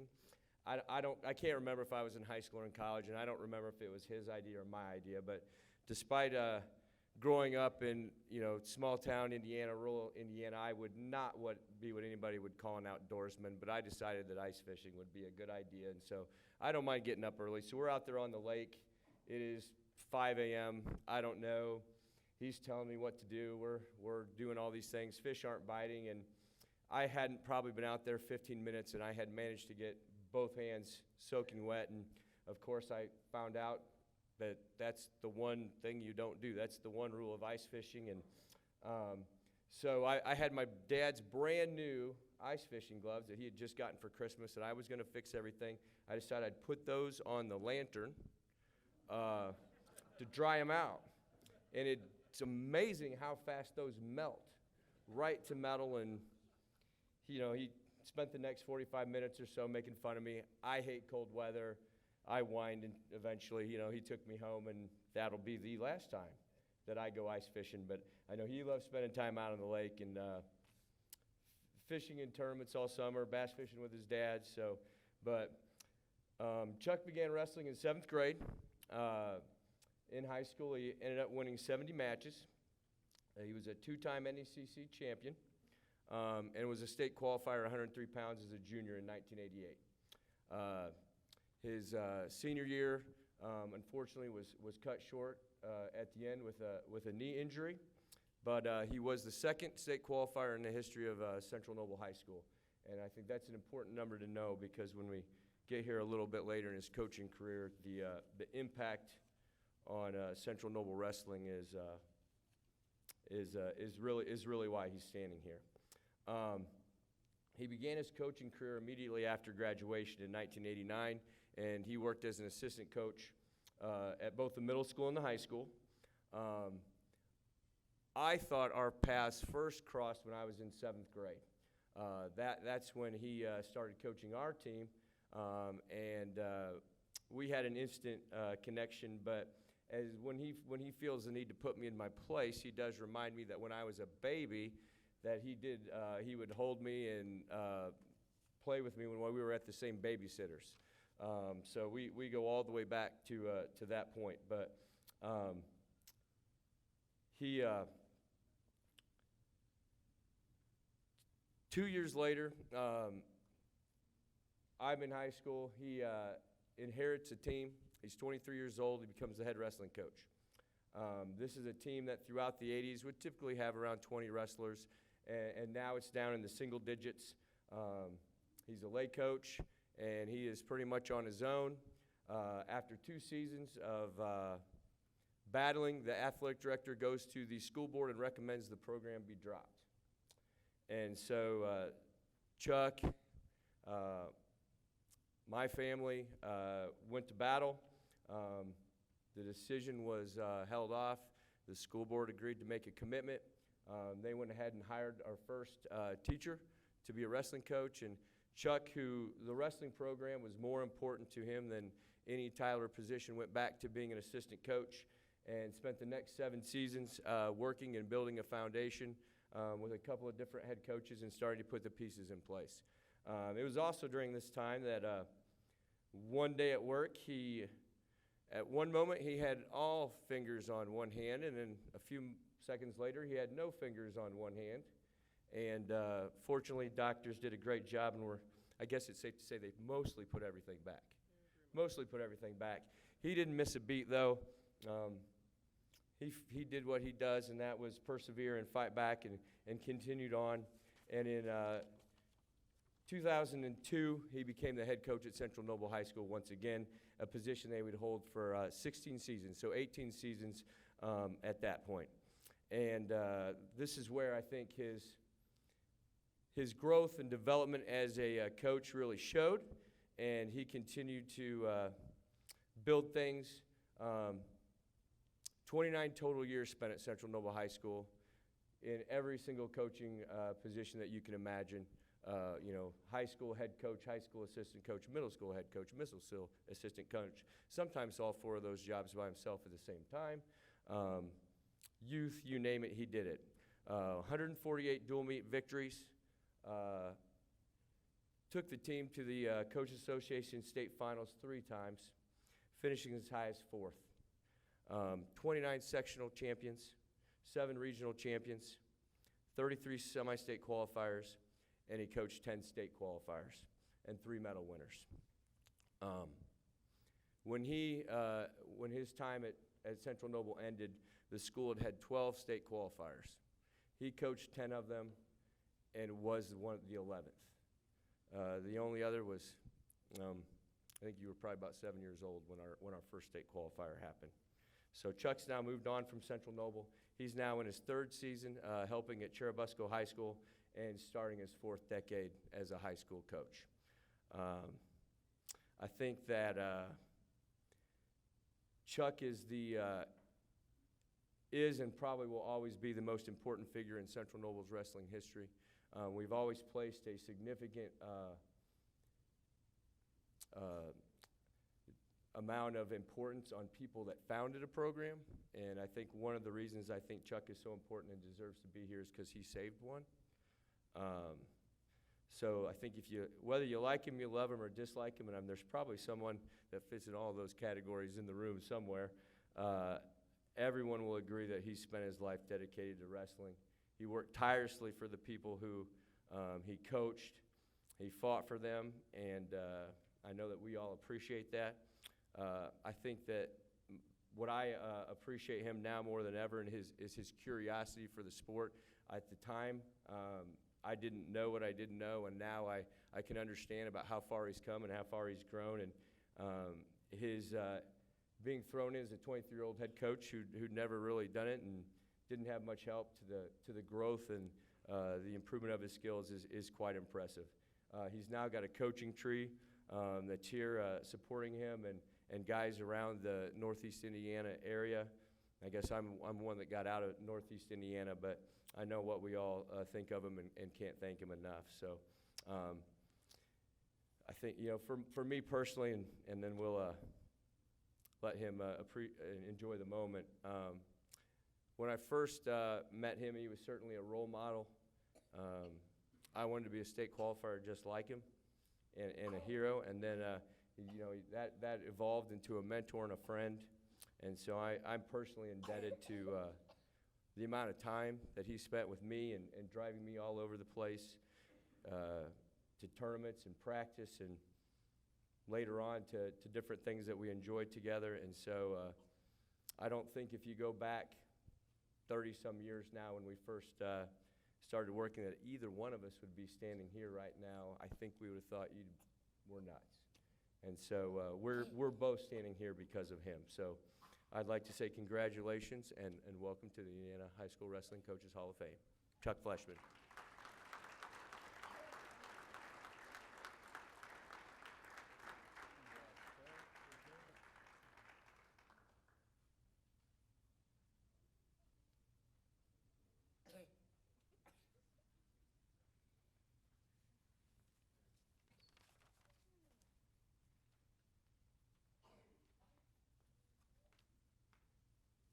I'm here to introduce Danny Strzok, who is in as a Hall of Fame coach.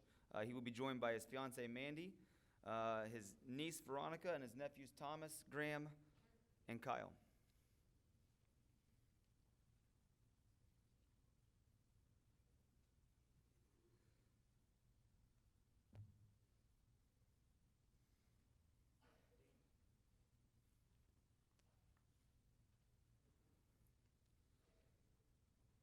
So there are, I would say, probably 20 people in here that could be giving the speech on Danny right now.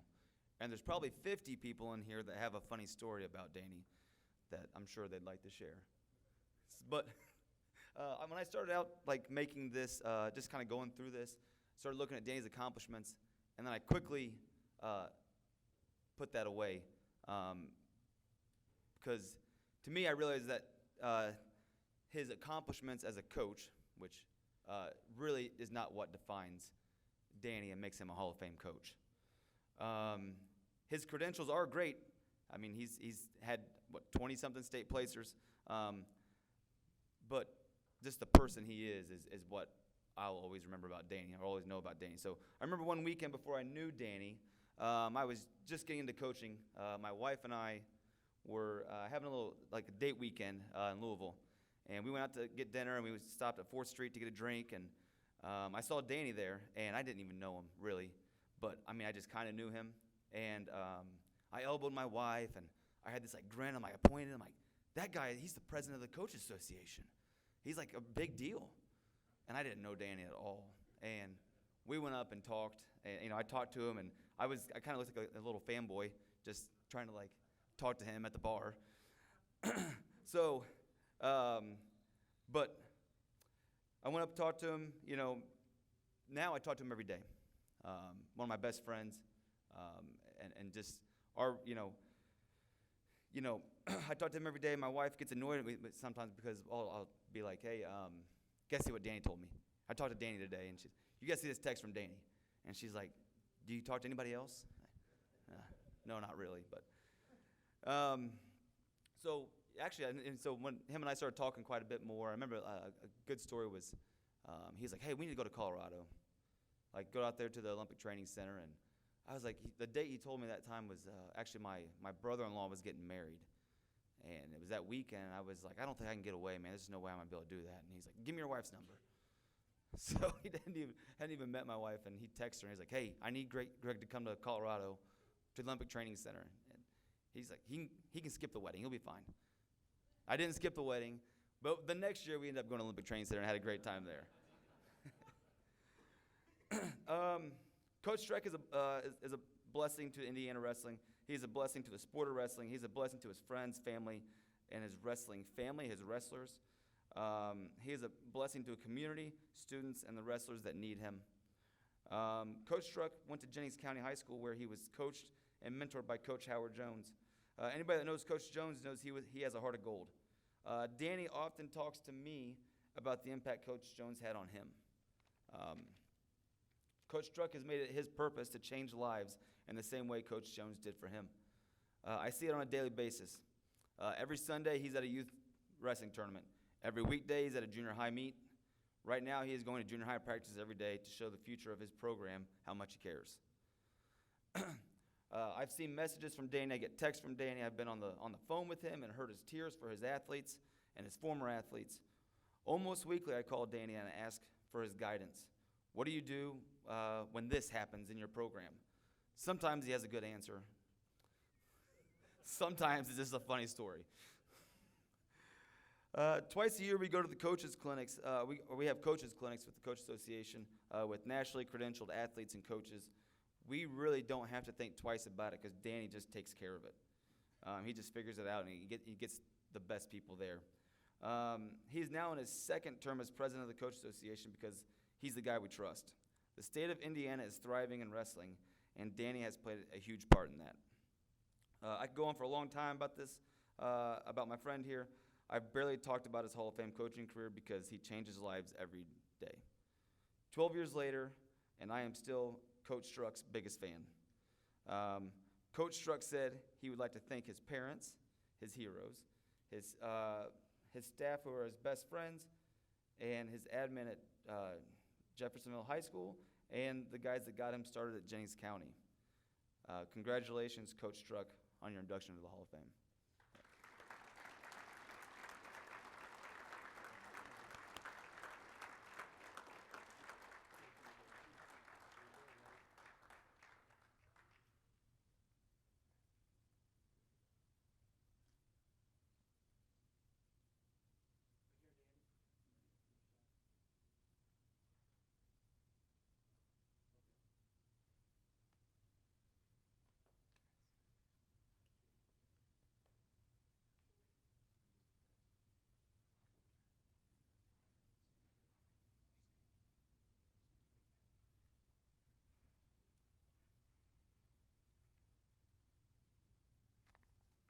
All right, would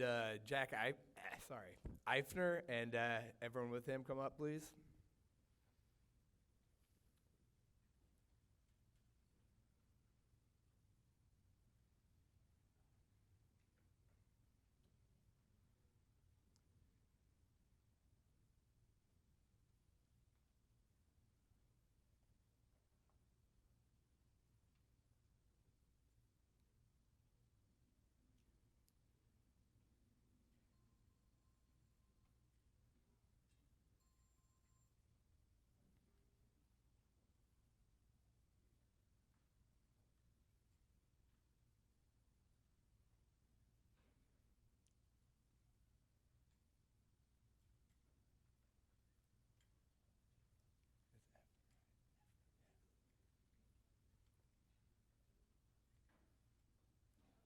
And it's Jack Effner. I had an ultimate tiebreaker match on Friday night this week, and this was more nerve-wracking than that. So try to do my best. All right, Jack Effner is married to his wife, Lori. He has 2 children. Jason and Kayla are here. Son Marcus was not able to make it. And 2 grandchildren, Owen and Amelia. He's also up here with his high school coach, James Tannehill, his college coach, Fran McCann, and his father, Mike. As a wrestler in high school, Jack was a 4-time sectional champion, 3-time regional champion, and his senior season he won 132-0. He was 132 pounds. He went 35-0, winning the sectional, the regional, the semi-state, and finishing first in the state. He was coached that year by James Tannehill and Don Clark, and his South Vigo career record was 104-12. His education, he graduated from Indiana State University in 1986 with a bachelor's in industrial education, received his master's from Clemson University, and his second master's degree from Long Island University in counseling education. As an athlete, he wrestled for 4 years at Indiana State under Coach Fran McCann and later under Coach Ralph Manning. He was a 3-time NCAA qualifier, finishing 6th and 5th. His career record was 128, 31-1, good for 3rd all-time at Indiana State University, and he's also inducted into the Indiana State University Athletics Hall of Fame. Adding to that, he also has a great coaching legacy. From 87 to 88, he was a graduate assistant at Clemson University in South Carolina. In 1988 and 89, he was an assistant coach at the United States Military Academy. 89 to 98, he was the head coach for the United States Military Academy, so this is West Point Army. And from 1998 to 2008, he was the head coach at Cleveland State University for 10 seasons. While there, so this is Division I, they had 37 NCAA finalists. 2008 to 2020, he was the head coach for the Cape Henry Collegiate School in Virginia Beach, Virginia for 12 seasons. And for 2020 to the present, he's been a postal carrier for the city carrier. So 34 seasons as a head coach. He has a career record of 300, 198, and 8.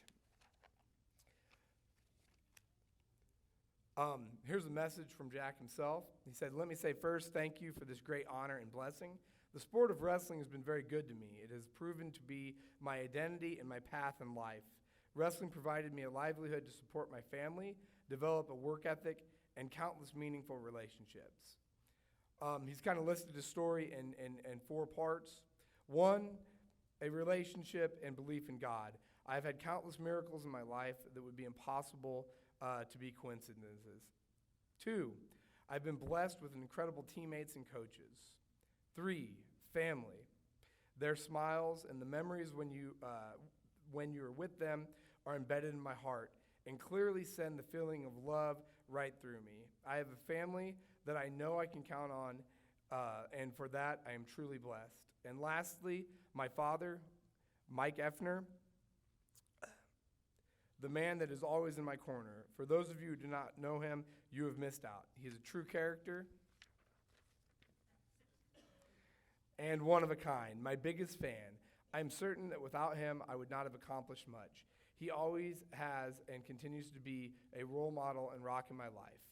My prayer is that my children can see me the way that I see him. Thank you, Dad. This is for you. And with that, we'd like to induct Jack Effner into the Indiana Wrestling Coaches Hall of Fame.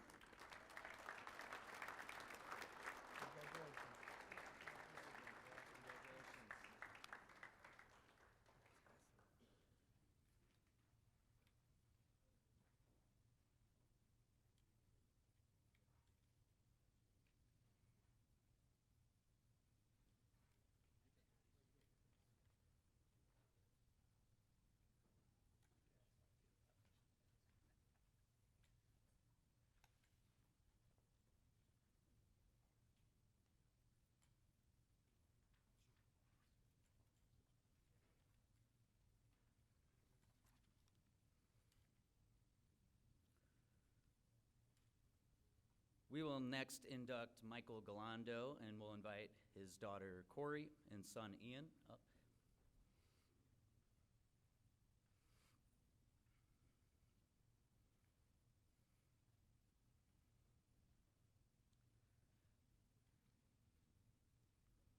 Mike was always developing and improving as a person, and he was definitely helping other people do the same. To me, that's kind of what wraps him up as a person, and we can see that in his family and many people around him as well.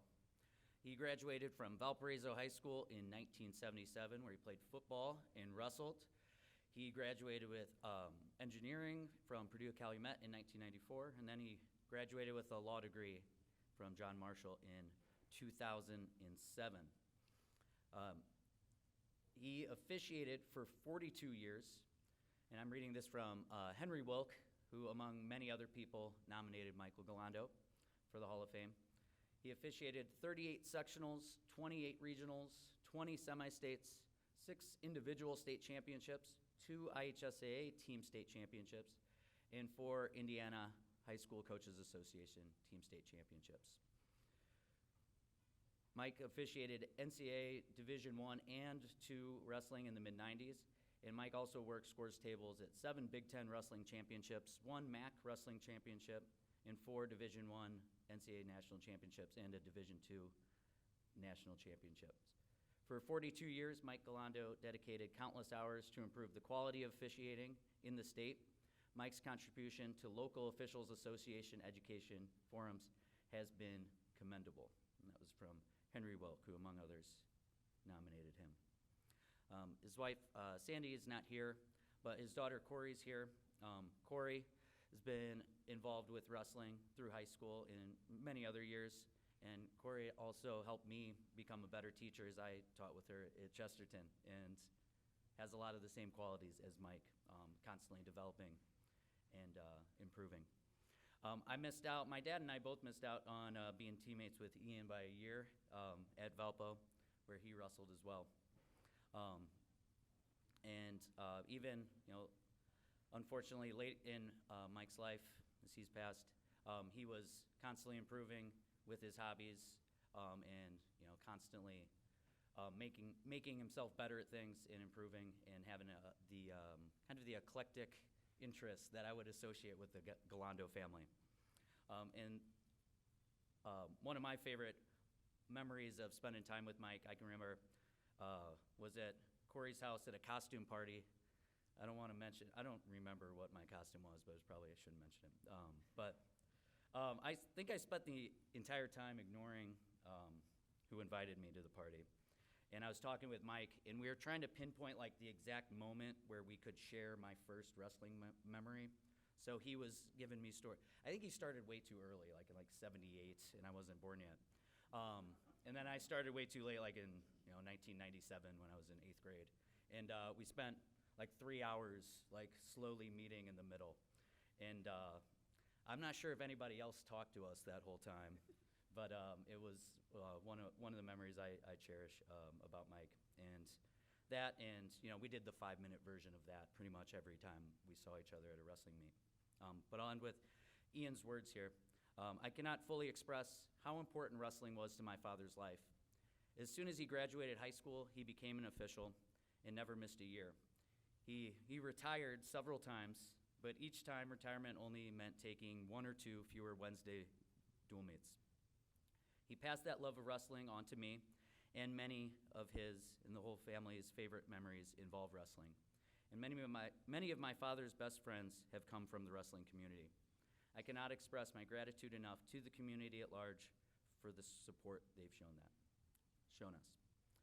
So it gives Henry Wilke, the Calumet Officials Association, myself, and many other people the pleasure of inducting Michael Gallando into the Hall of Fame.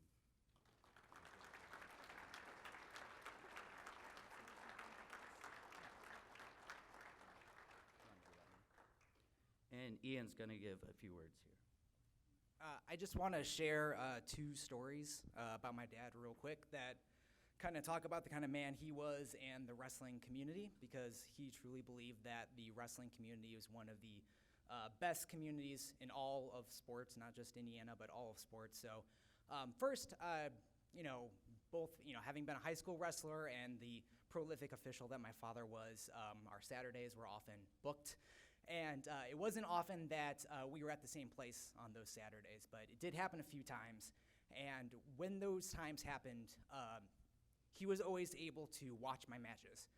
And the amount of coordination that takes from other officials and coaches and staff at the schools that are running those events, to just make it so, like, slight delays can happen, that there's budget in the schedule so that he can not officiate and watch me, really meant a lot to me, and I know it meant a lot to him as well.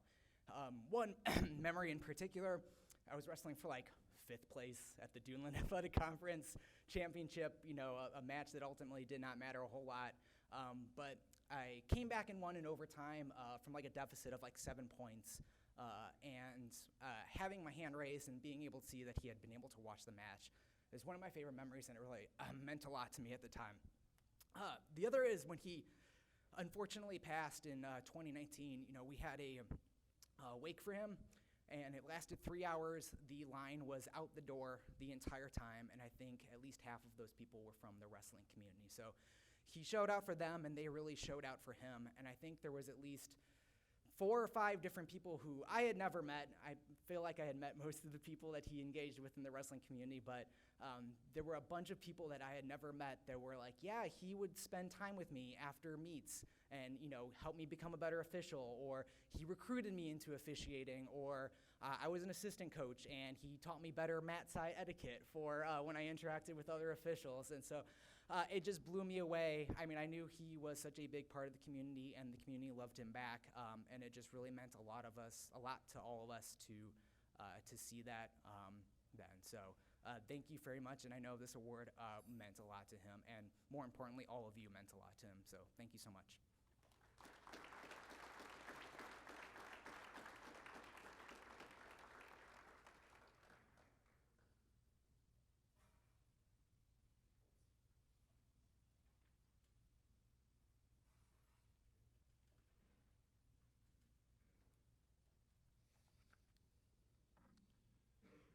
Corey and Ian, your dad truly was a Hall of Famer. He was one of my favorite guys to have referee. The first time I ever met him was at Greensburg, and I was standing there, and we were kind of getting ready for weigh-ins, and I'd never had him as an official before, and he comes walking up, and he says, "Aren't you that peck and paw guy from Newcastle?" And I said, "Yeah." And he said, "Listen, you better not get out of line today. I'm not going to put up with anything." And I thought, what a way to start. But anyway, we managed to figure out how to work together and everything, but he was really a joy to have around, and always really enjoyed him, seeing him. I've got an honor today. I'd like Tom Allen and his wife, Tracy, to come up here, please. Back in 1970, now it's not going to be that long. I'm starting back in 1978, but it's not going to be that long. But in fall of 78, they called me and they said, we would like we want to hire you to be the 9th grade wrestling coach and health teacher at Parkview Junior High in Newcastle. And of course, I was happy. I just graduated from college. I know my mom and dad were happy. And anyway, so I went to work. And the first day, when I went to the opening day, I met this gentleman named Tom Allen Sr. And I did not have any clue at that moment in time just what an impact or an influence him and his family would have on my life. But Tom Allen and his wife Tracy, of course you know him as the head football coach at Indiana University. They have 3 children, and I just found out they're going to add a 4th member to their family. No, Tracy's not with child, but their daughter is engaged to one of the wrestlers at IU. So that's kind of a nice sidelight. But anyway, I met Tommy back around 1978. He was about 8 years old. And, everybody is a wrestling prospect, but also in Newcastle, you got to worry about them going off and playing basketball. I saw Tommy shoot, and I realized we had a good shot at getting him on the wrestling team. But he was always around. I coached football with his dad for several years, of course, taught with him.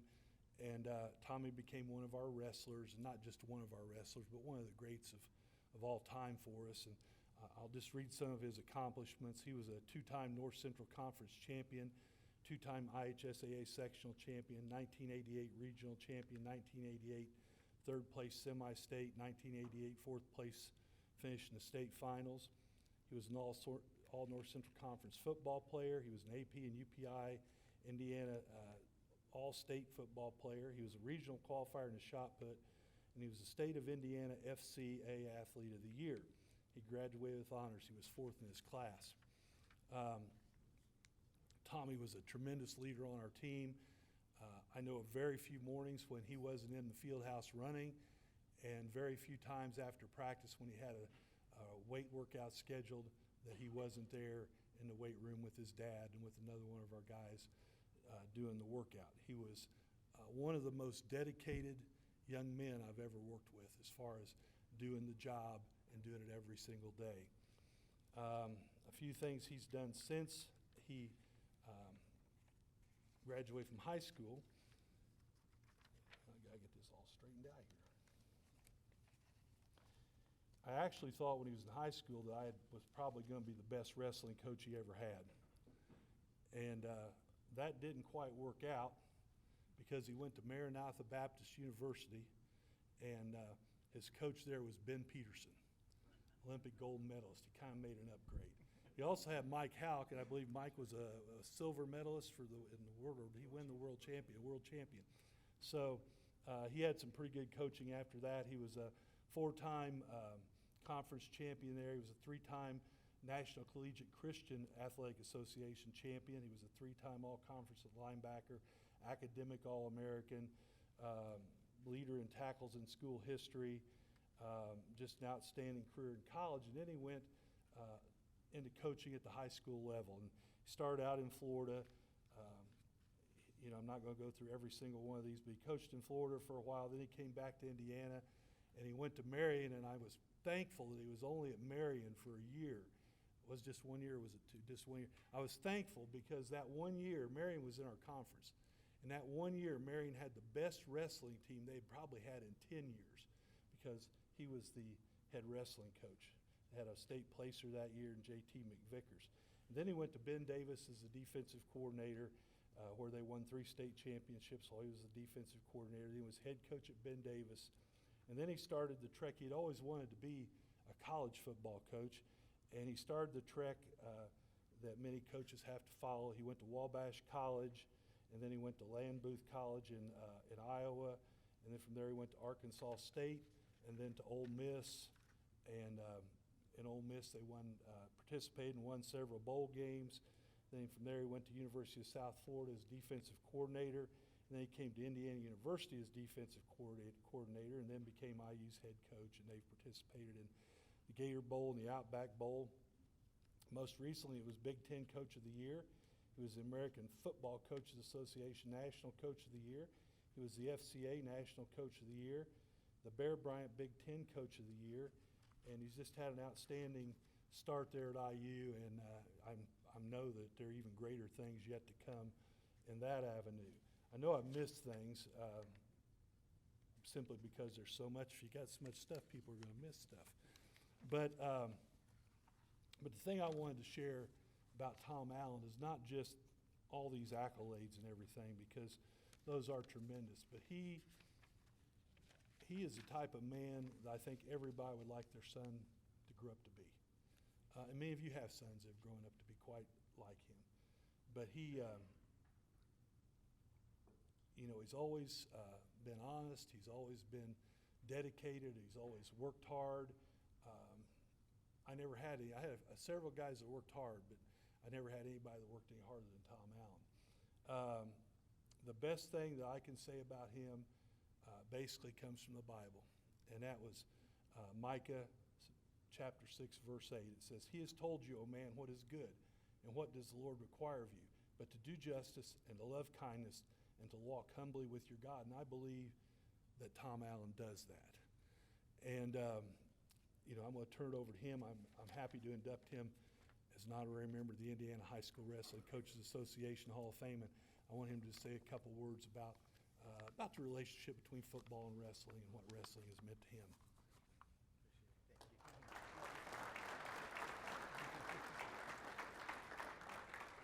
Thanks, Coach. I appreciate that. I won't be long. I know it's been a long banquet, but I just love hearing the stories. And Brad Harper, I was actually at Marion the year that you won state championship, and coached against you, and you beat my guy there, JT, but obviously a tremendous career for you. But been blessed to be part of this great sport a lot of my life. I always, I got a little bit of a chuckle about it because, I've been in different states, and I've coached different places, and you think about Indiana, and they always think about basketball. So I'm at my press conference and at Ole Miss when we get the job there, and that's in the SEC. And so when you go to that level, it's the first time I'd been any place where the assistants had their own press conference. So I'm sitting up there and answering questions, and the very first question I get is about being from Newcastle and the size of our basketball gym and Steve Alford. That's all they wanted to talk about with those two. I said, well, I actually played football and I wrestled at Newcastle. And so just really proud of being from this great state and being able to go across the country. And my wife has been amazing as she was honored there at the beginning. But I tell you what, I was a high school wrestling coach in the state of Florida, and she kept score for me at Temple Heights High School there when I first started, and has been with me by my side. And the little college, little trek that we've been on, 7 states in 10 years. When I left Ben Davis, and then ended up back 10 years later at Indiana University. And so all those moves, those of you who ever made any moves, those are not easy. We have 3 children, as was mentioned. They change schools in January, usually. That time of the year is when coaches change. And so she obviously had the brunt of that. One nice thing was as we moved up the ranks in college coaching, went from U-Hauls that we had to load ourselves to where they would actually come and move for us. And so that was a big blessing for her as well, I know. But bottom line is I've been blessed. And as Coach Peckinpah mentioned, just a very special person to me. I wanted to be real quick. Here's what I want to share with you. So the sport of wrestling is amazing. And I always, our coaching staff will tell you that when I find out that a young man that we're recruiting as a wrestler, his stock goes way up in my mind, immediately. And I don't just say that. They know it's very, very true. Because I understand what it takes to be a wrestler. And I know how hard it is. I know that it takes so much toughness and discipline. So there's 3 things we built our program on at Indiana: accountability, toughness, and love. Those 3, that's the foundation of Indiana football. And I'm very, very proud to say that I believe that's how you build a family. It's how you build a sports team. It's how you build an organization. It's build a business. Whatever you want to be a part of that's going to have lasting value: accountability, toughness, and love. Those 3 things are what we build this on. I learned that as a wrestler. If you think about one sport that is about accountability, I can't think of another sport where you stand out there one-on-one, you versus that guy, okay? Nobody else around you. There's nobody else besides you. You're out there totally accountable for your preparation, your conditioning, everything you've done to get to that point, or what you haven't done to get to that point, all gets exposed in the great sport of wrestling. And toughness. I mean, to me, when I think of wrestling, I think about being a tough guy. And Coach mentioned our oldest daughter is engaged to be married to a wrestler, which fired me up. And so he had to come to my office there at IU to introduce himself to me and ask to begin that process of dating. I didn't like make him do that, but he wanted to do that, which I thought was awesome. And he's a 4-time state champ as well. So I've said that when I introduced him to a couple people. My wife said, "Would you quit saying that?" I said, "No, that's a cool thing." I said, because it's about genetics, right? And so I understand about recruiting. So I'm like, this guy won 4 state championships in the state. He's from the state of Oregon. And I said, he's going to marry our daughter. So I said, we have a great opportunity to have really good wrestlers in our family as grandkids, right? So that makes me excited. So, but bottom line is that I do mean this sincerely. I knew he was going to be a tough guy. A guy who's going to work hard. A guy who's going to take care of my daughter. A guy who's going to be somebody I could count on, to depend upon, to be able to build a great family, because you develop those qualities in the great sport of wrestling. And the last one is love. We have a phrase at both Ben Davis and all places I've coached, but I came up with this phrase called love each other. Well, I didn't really make it up, but I found it in Scripture, John 15:12, where it says, love each other, the way that the good Lord above first loved us. And so that's how I built this program. That's how I built this, my coaching philosophy, and I learned it from Coach Peckinpah, because you love the people that you're with. And he's loved this sport. He's loved us as his athletes. And as Coach mentioned, I met him when I was 8 years old. And just had the privilege of being able to wrestle for him. And Coach, it has been such a huge part of my life. And I would not be standing here today as the head coach of Indiana without men like him that invested in me and took time to help me become the man that God created me to be. And Mr. Joseph, who was also at our table here, was our high school principal from Newcastle. And I just thank those men that have taken the time to invest in young people and to help allow them to be able to develop the qualities it takes to be great in this life. And Jerry Walton's also sitting at our table. He's my 7th grade football coach. And I just think about all the people that have invested in me and all the young men and young women that this room is representative of, those who invested in their lives to help them become who they are today. So that to me is what wrestling's all about. And I'm going to always be a great champion. Danny and I have got a chance to meet through the sport of wrestling, and I appreciate him. And I do. I seriously, I try to find comb this country to find guys that have these great qualities. And I love recruiting wrestlers to play football at Indiana. And I know that that will never change. And the bottom line is it's always about people. And I've been blessed to be able to be the head coach of the Indiana Hoosiers, and we've got a tremendous challenge ahead of us every single year. We play in a great league, tough schedule, but that's the way it's supposed to be. When you want to be the best, you got to beat the best, and we play in a great division and a great conference. And so I've been fortunate and blessed to be able to be part of some awesome things, but being able to be here today and be represented by the great sport of wrestling means a whole lot. And I really appreciate it. Thank you so much for thinking of me and including me in this special day. Congratulations to all the wrestlers that got nominated and inducted today, the coaches as well, all the time, all the energy, all the efforts you guys have put in. It's a testament to a whole lot of people. So thank you very much. Have an awesome day. Elio.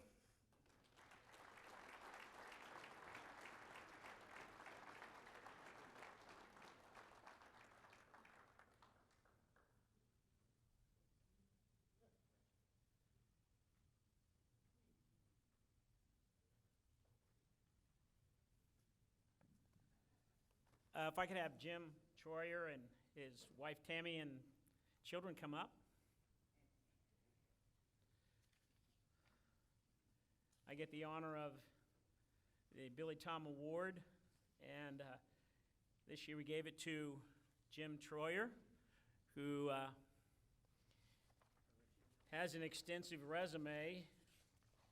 He graduated from Oak Hill High School, and this is his resume.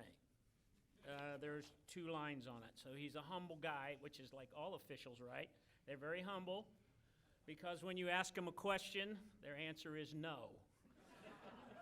And then you say, can you ask the assistant referee? And their answer is still no. So I'd like for you guys to get together and maybe switch answers a little so it'd be a little better, but that's okay. And I can tell you that Jim graduated from Oak Hill High School. He went to Manchester College his sophomore year. He started officiating. He was a varsity letter winner in high school. And what is the most amazing thing about this guy? He officiated for 50 years. 50 years. Well, now you say he's still doing it, so he's gonna do just during season meet. So I'll call you. No, I did 51. I know, we'll call you. You can come. You need to drive down to Lafayette again, Lafayette, Jeff. But he just retired from the Ford Motorbox Company after 50 and a half years. While as an official, he worked 30 state finals between team and individual state. He also worked 3 Indiana-Illinois All-Star duels, which I'm very proud of because I'm one of the co-founders of that. And he's now, like I said, he's been refereeing for 51 years, and he's ready to start number 52. It is no doubt that this guy has been tremendous for wrestling. I've known him, and he's worked for me for 38 years, I think. Winter tournaments, dual meets. When I started the holiday duels at Tri-Central, I got him to referee with Jim Hollingsworth, and that was an experience with those 2 guys together. And then, fortunately, they dropped it at Tri-Central, went to Eastern, and I know he did the Eastern Holiday Duel Tournament for probably 20-some years now. That's what they did. And you did it this year, too? Well, way to go. I'm glad you're still doing it. I think he's a tremendous asset to the sport of wrestling, and a very humble guy. You can take him to the table, and he's not going to penalize you, which is really nice. That he's going to probably laugh at you more than anything. But still, you can question him. And remember, guys, coaches, remember you have to ask a question. You can't just say, "Hey, you missed that." So, but is without any doubt that I think he is a great recipient for the Billy Tom Award.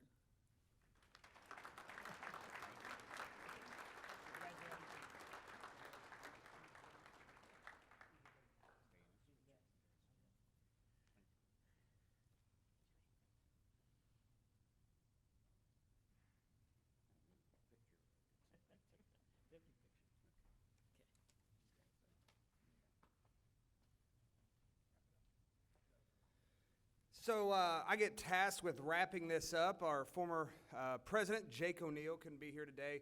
I think he thought the Bourbon Trail in Kentucky was more exciting than this, but he would have wrapped this up a year ago. He would have it is maybe more. I don't know. He would have wrapped this up a year ago due to COVID, so so he pushed off a year, and I get to wrap it up. I told Sam over there, like, I'm going to try to beat Coach Allen's speech, and he just said you can't, and so I'll keep it short. But wrestling's a pretty awesome thing, right? Every sport that everybody's involved in, they're super proud of it. It's the greatest sport that exists to them.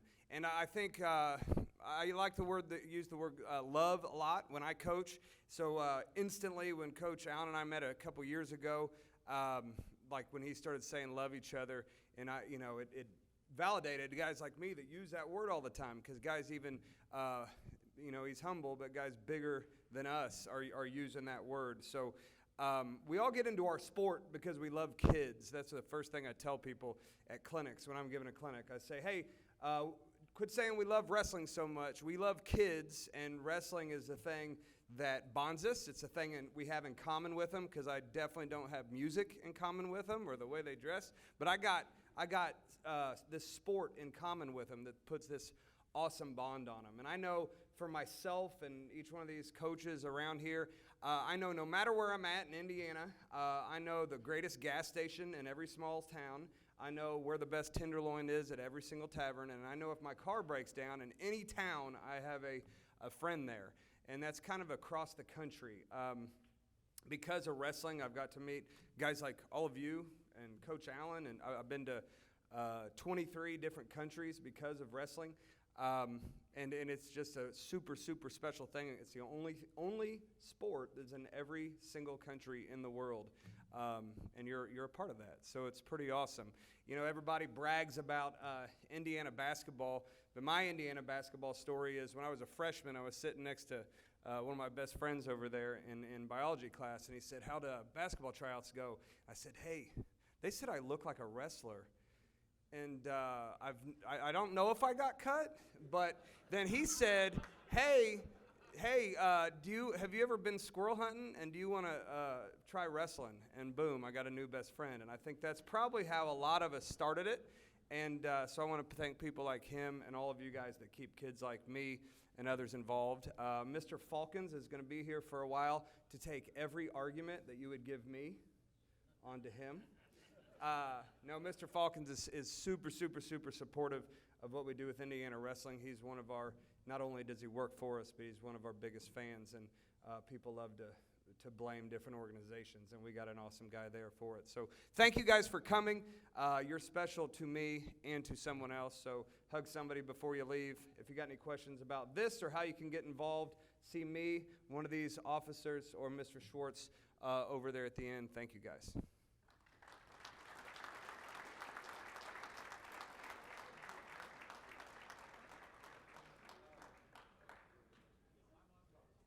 One thing, you can keep moving. One thing we always do every year is get a former president's picture.